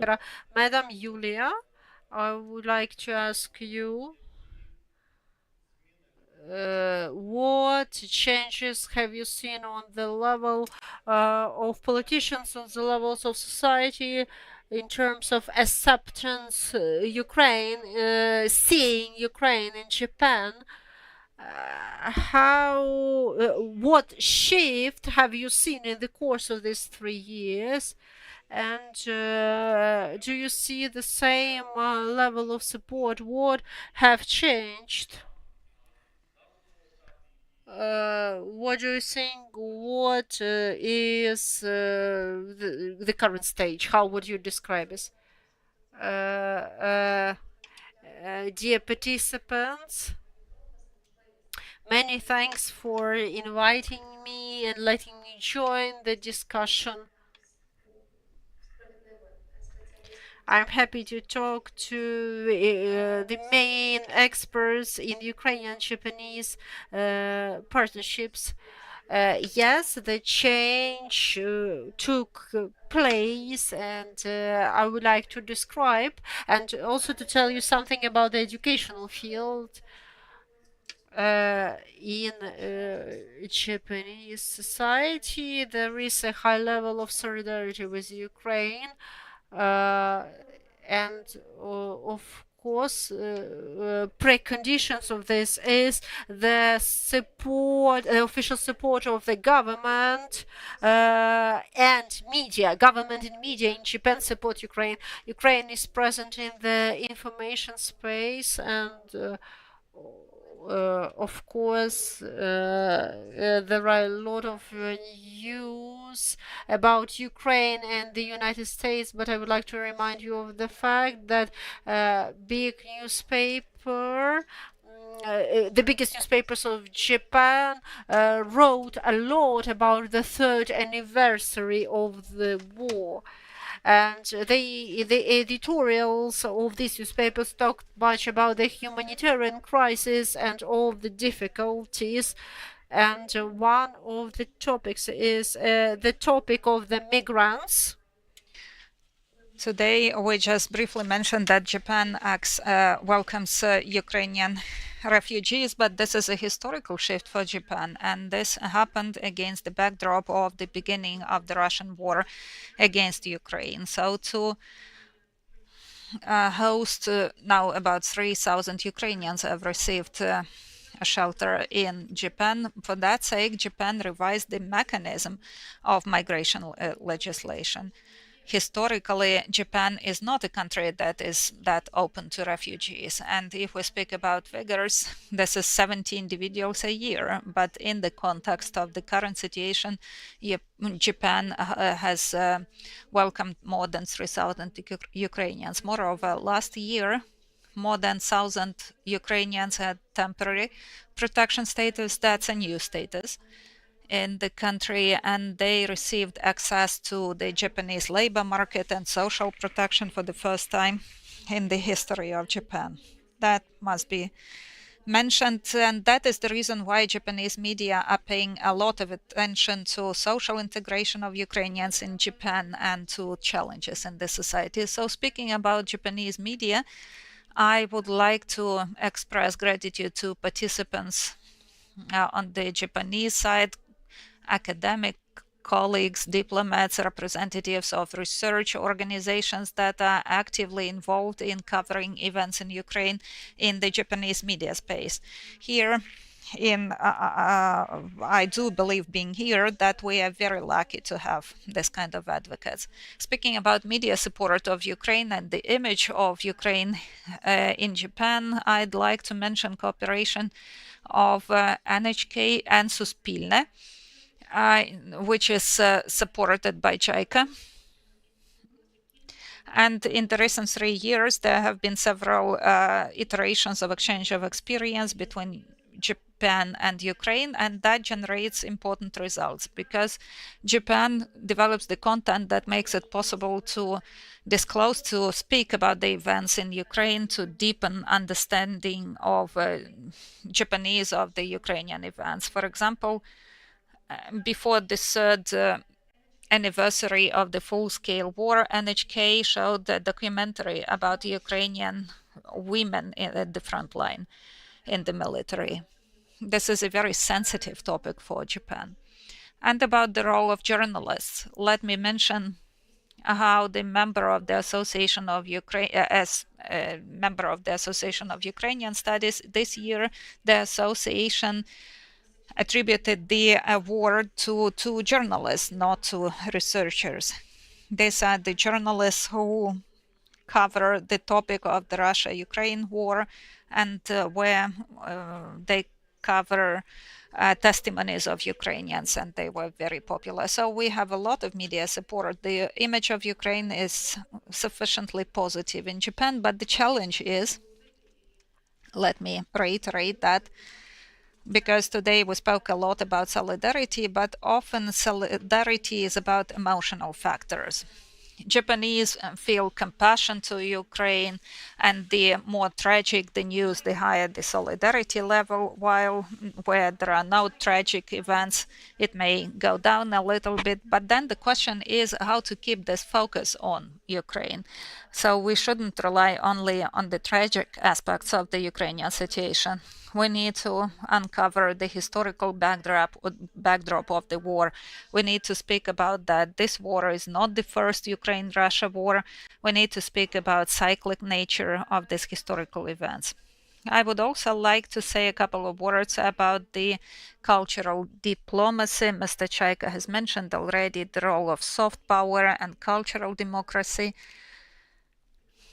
And Japan is a leader in this foreign policy, and now they actively involve Ukraine. Last year in July, the Memorandum of Understanding of Cooperation between the Ministry of Education and Science of Ukraine and Japan was signed. That was the first session of Joint Commission to collaborate in the field of education and science.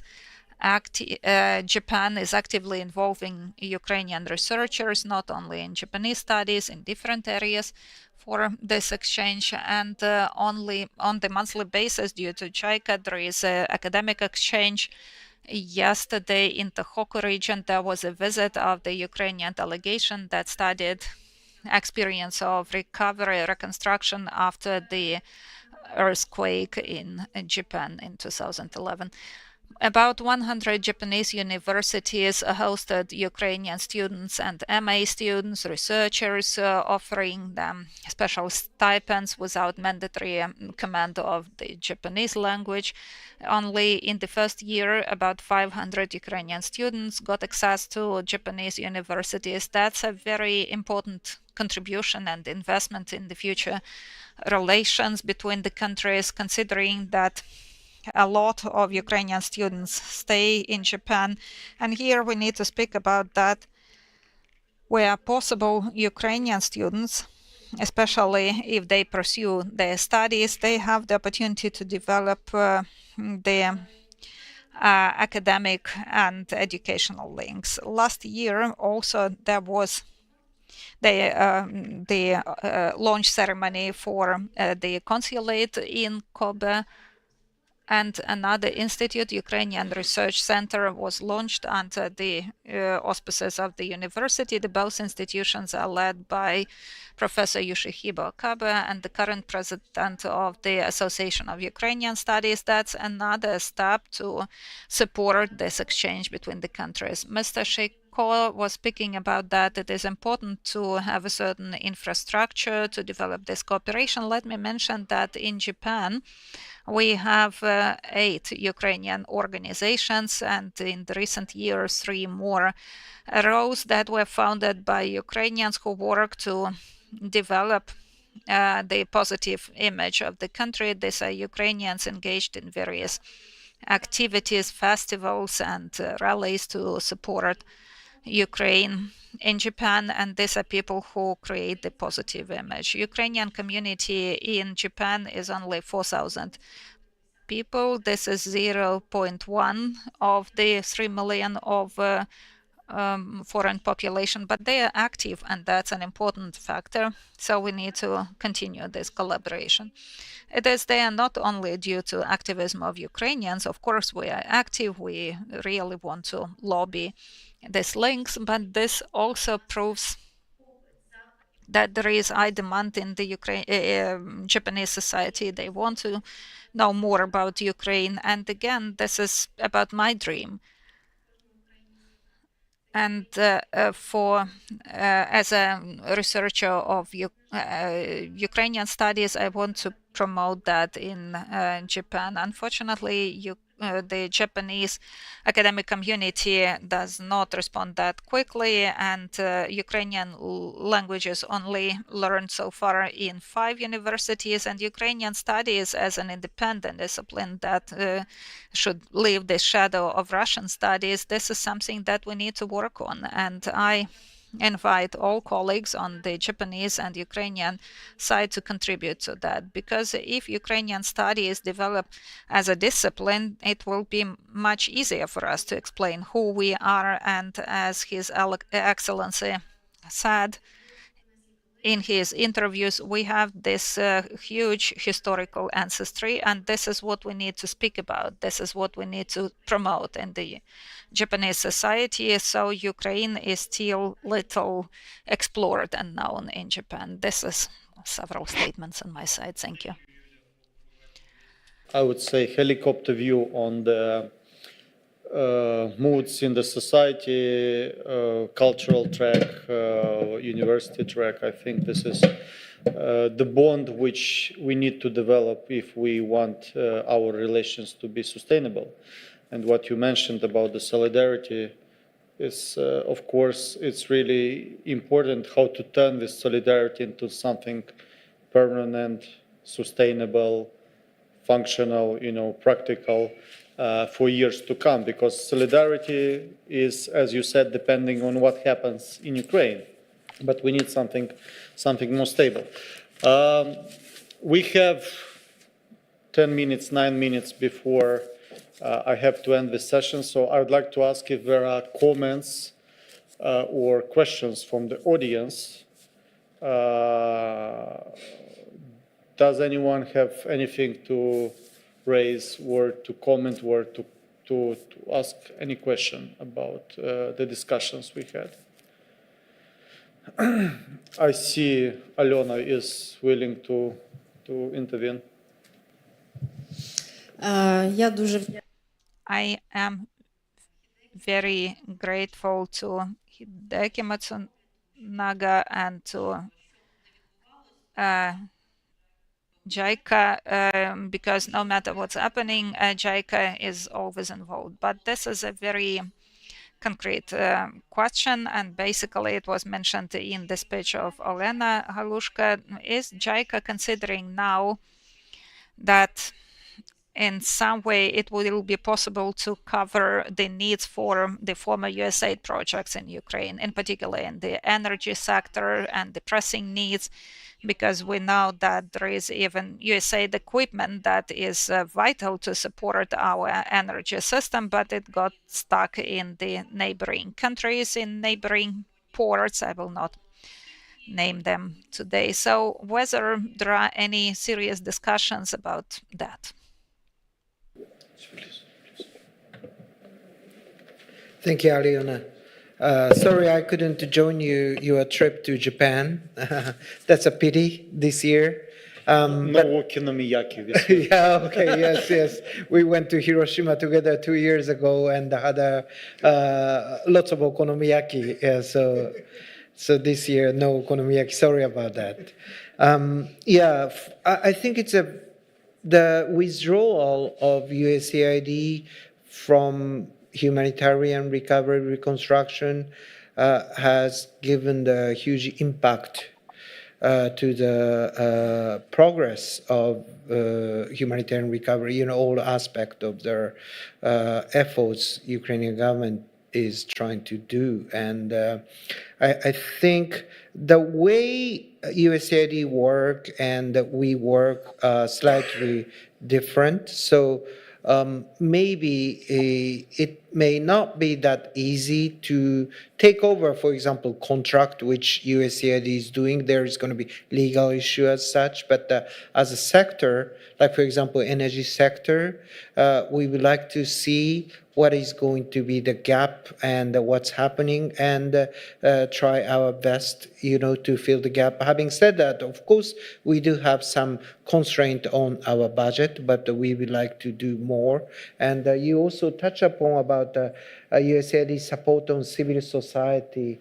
That's a big part of it. And unfortunately, JAC is not a funding agency like USAID directly to civil society or non-private sector, non-public sector media. But having said that, I see the huge consequences because of that, I think suspension of the USAID support. And what I'm really impressed with in Ukraine in general is public sector and civil society and media. Public sector, both central and local government, it's quite a good balance, even probably better than Japan. And in terms of, like, for example, presence and role of civil society. And first time I get to know Olena was when she delivered a speech in Berlin 2 years ago. Almost 3 years ago, 2.5 years ago. And I was so impressed, and she was one of the representative from civil society, but I was just astonished, about the contents of her speech and delivered, and I just came to see her after the speech, can we exchange a card, and like that, I just see, there are so many talents in the civil society, and but this again, JICA cannot feel that hurt, but directly, but I think international community needs to think very seriously. But energy sector or infrastructure, maybe we would like to consider. Sorry, my response was a bit long, but I think that's a serious issue. Thank you. Thank you, Matsunaga-san. I see another question from Alexandra. Thank you. Very interesting panel, actually, all discussing today. I have a question also to Hideki. On one of the previous panels, we've heard about contribution that Japanese company could make here for 3D printing of Miltech, for example. You were talking about demining, and there are lots of space here for restructuring and recovery of Ukraine for Japanese companies. What are the possibilities actually for Japanese companies to come here? Are there kind of risk insurances or other instruments to help them? And what actually Ukrainian government should do to have more Japanese companies here? Thank you. Thank you very much for the question.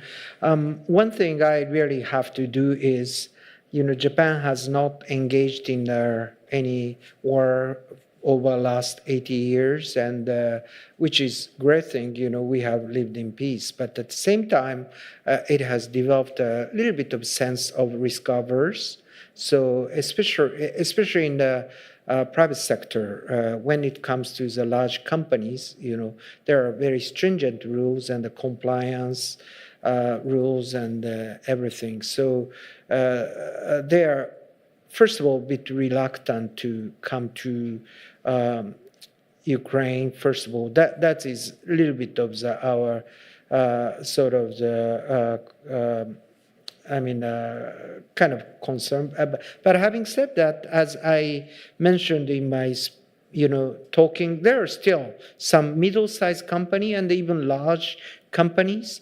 Especially depends on individual owner. Like yesterday, I guided one of the the largest food industry Japanese company, and a member of the senior executive, actually one of the founders of that companies came, and I showed him around and also connect them with Ministry of Agriculture and Minister himself, and he was they are really convinced the opportunity side. So, of course, there are instruments, as you mentioned, or risk insurance and so on. But at the same time, what we are trying to do is expose those companies, create opportunities for those companies come to Ukraine and learn the great, opportunities here. And I'm sorry, I'm going long, but I went to check and I tried to go surrounding country of Ukraine recently because, like, for example, Poland, there are 380 367 Japanese companies, doing business here. And before the invasion, there are only like 38 companies doing business here. Even before the war started, number was quite different. And one factor is, as you said, EU accession. That's one thing. But if we look at the market, and the labor situation, the Ukraine does have, good quality of like a very talented, capable people, and labor cost is much lower than neighboring countries. So again, how to let those Japanese companies, how to inform them the reality as well as opportunities of here. And my belief is seeing is believing. So we need to bring them to here. Thank you. Thank you, Matsunaga-san. I wanted to turn to the other three speakers we have, and above all, for their kind of closing final remarks or commenting on whatever was said. And I'd like to ask Matsuda-san to intervene here, but I also have a question to you, Mr. Matsuda. The panel is from special to strategic, and I'm wondering whether we already have a strategic partnership, or if not, what would be an indication? How do we understand when we have a strategic partnership? I mean, what's the kind of the criteria or the indicator that it's already happening? I mean, because I think you are the most entitled to answer this question. Thank you. Thank you very much for that very interesting question. Now, based on my experience with dealing with diplomacy over the last more than 40 years, strategic relations often have a connotation of the defense and the security cooperation. And in that sense, I think that we are on the right track, but we definitely need to do more in terms of enhancing our defense cooperations. And I think this war at least convinced us, people back in Japan, particularly those experts working in the government and also academia, about the need of the enhanced defense cooperations between Ukraine and Japan. So my short answer to you is that we are on the right track, but we need to do more. Now, I just want to intervene and participation with the business sectors for the Japan-Ukraine cooperations. And here, I'd like to very specific ideas. First of all, we need direct flight between Kyiv and Tokyo. This is going to dramatically change and going to ease the flow of the people and goods between Japan and Ukraine in the course of the recovery, reconstruction, and post-economic cooperations. So direct flight. And second thing is, I also jump on what Matsunaga-san said about the importance of the involvement of the small and mid-sized companies from Japan.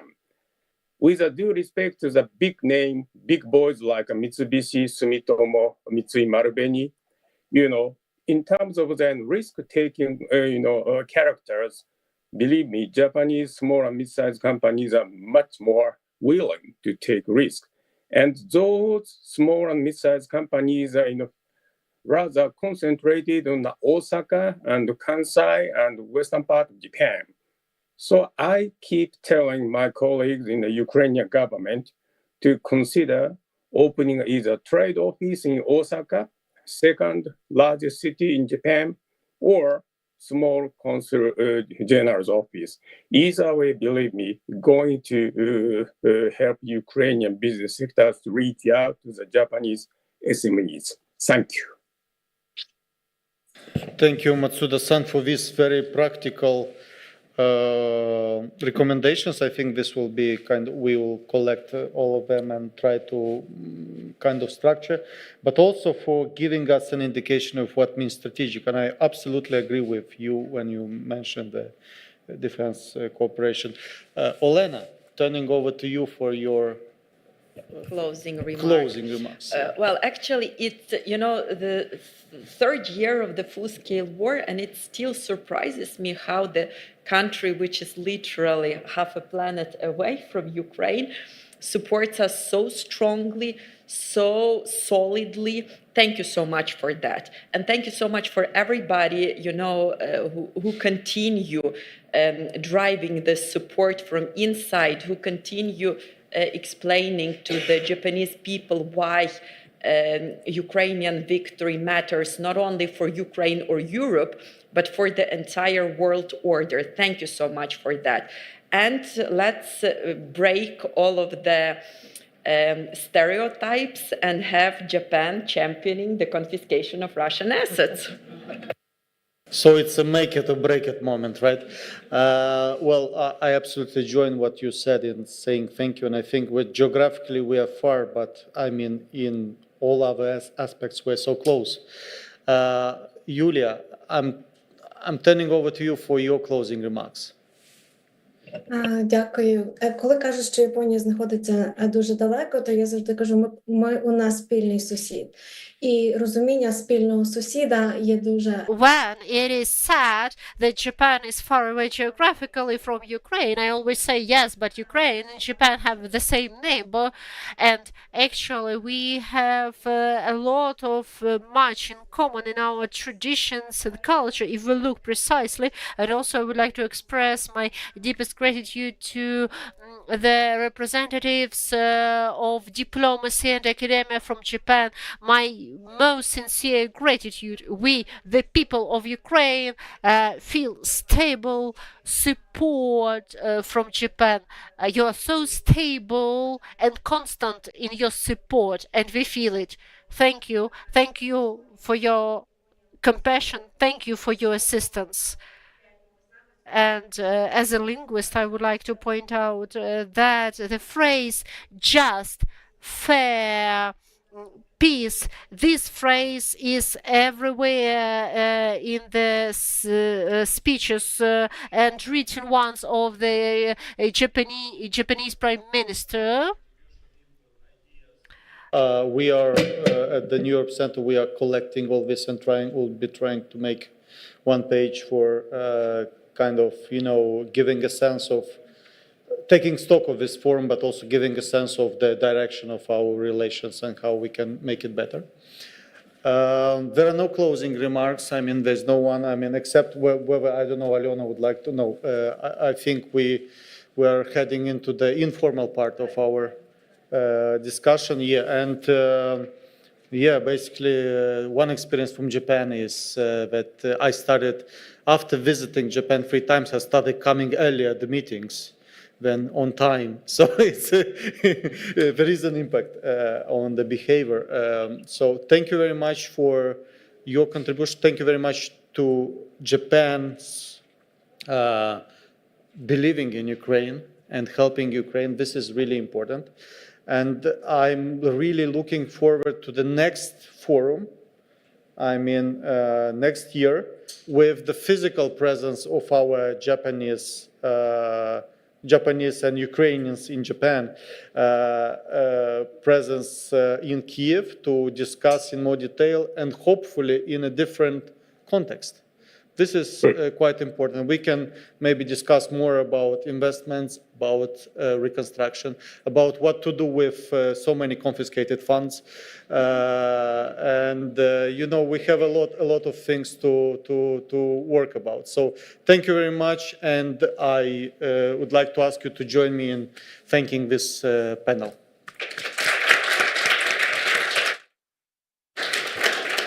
Thank you.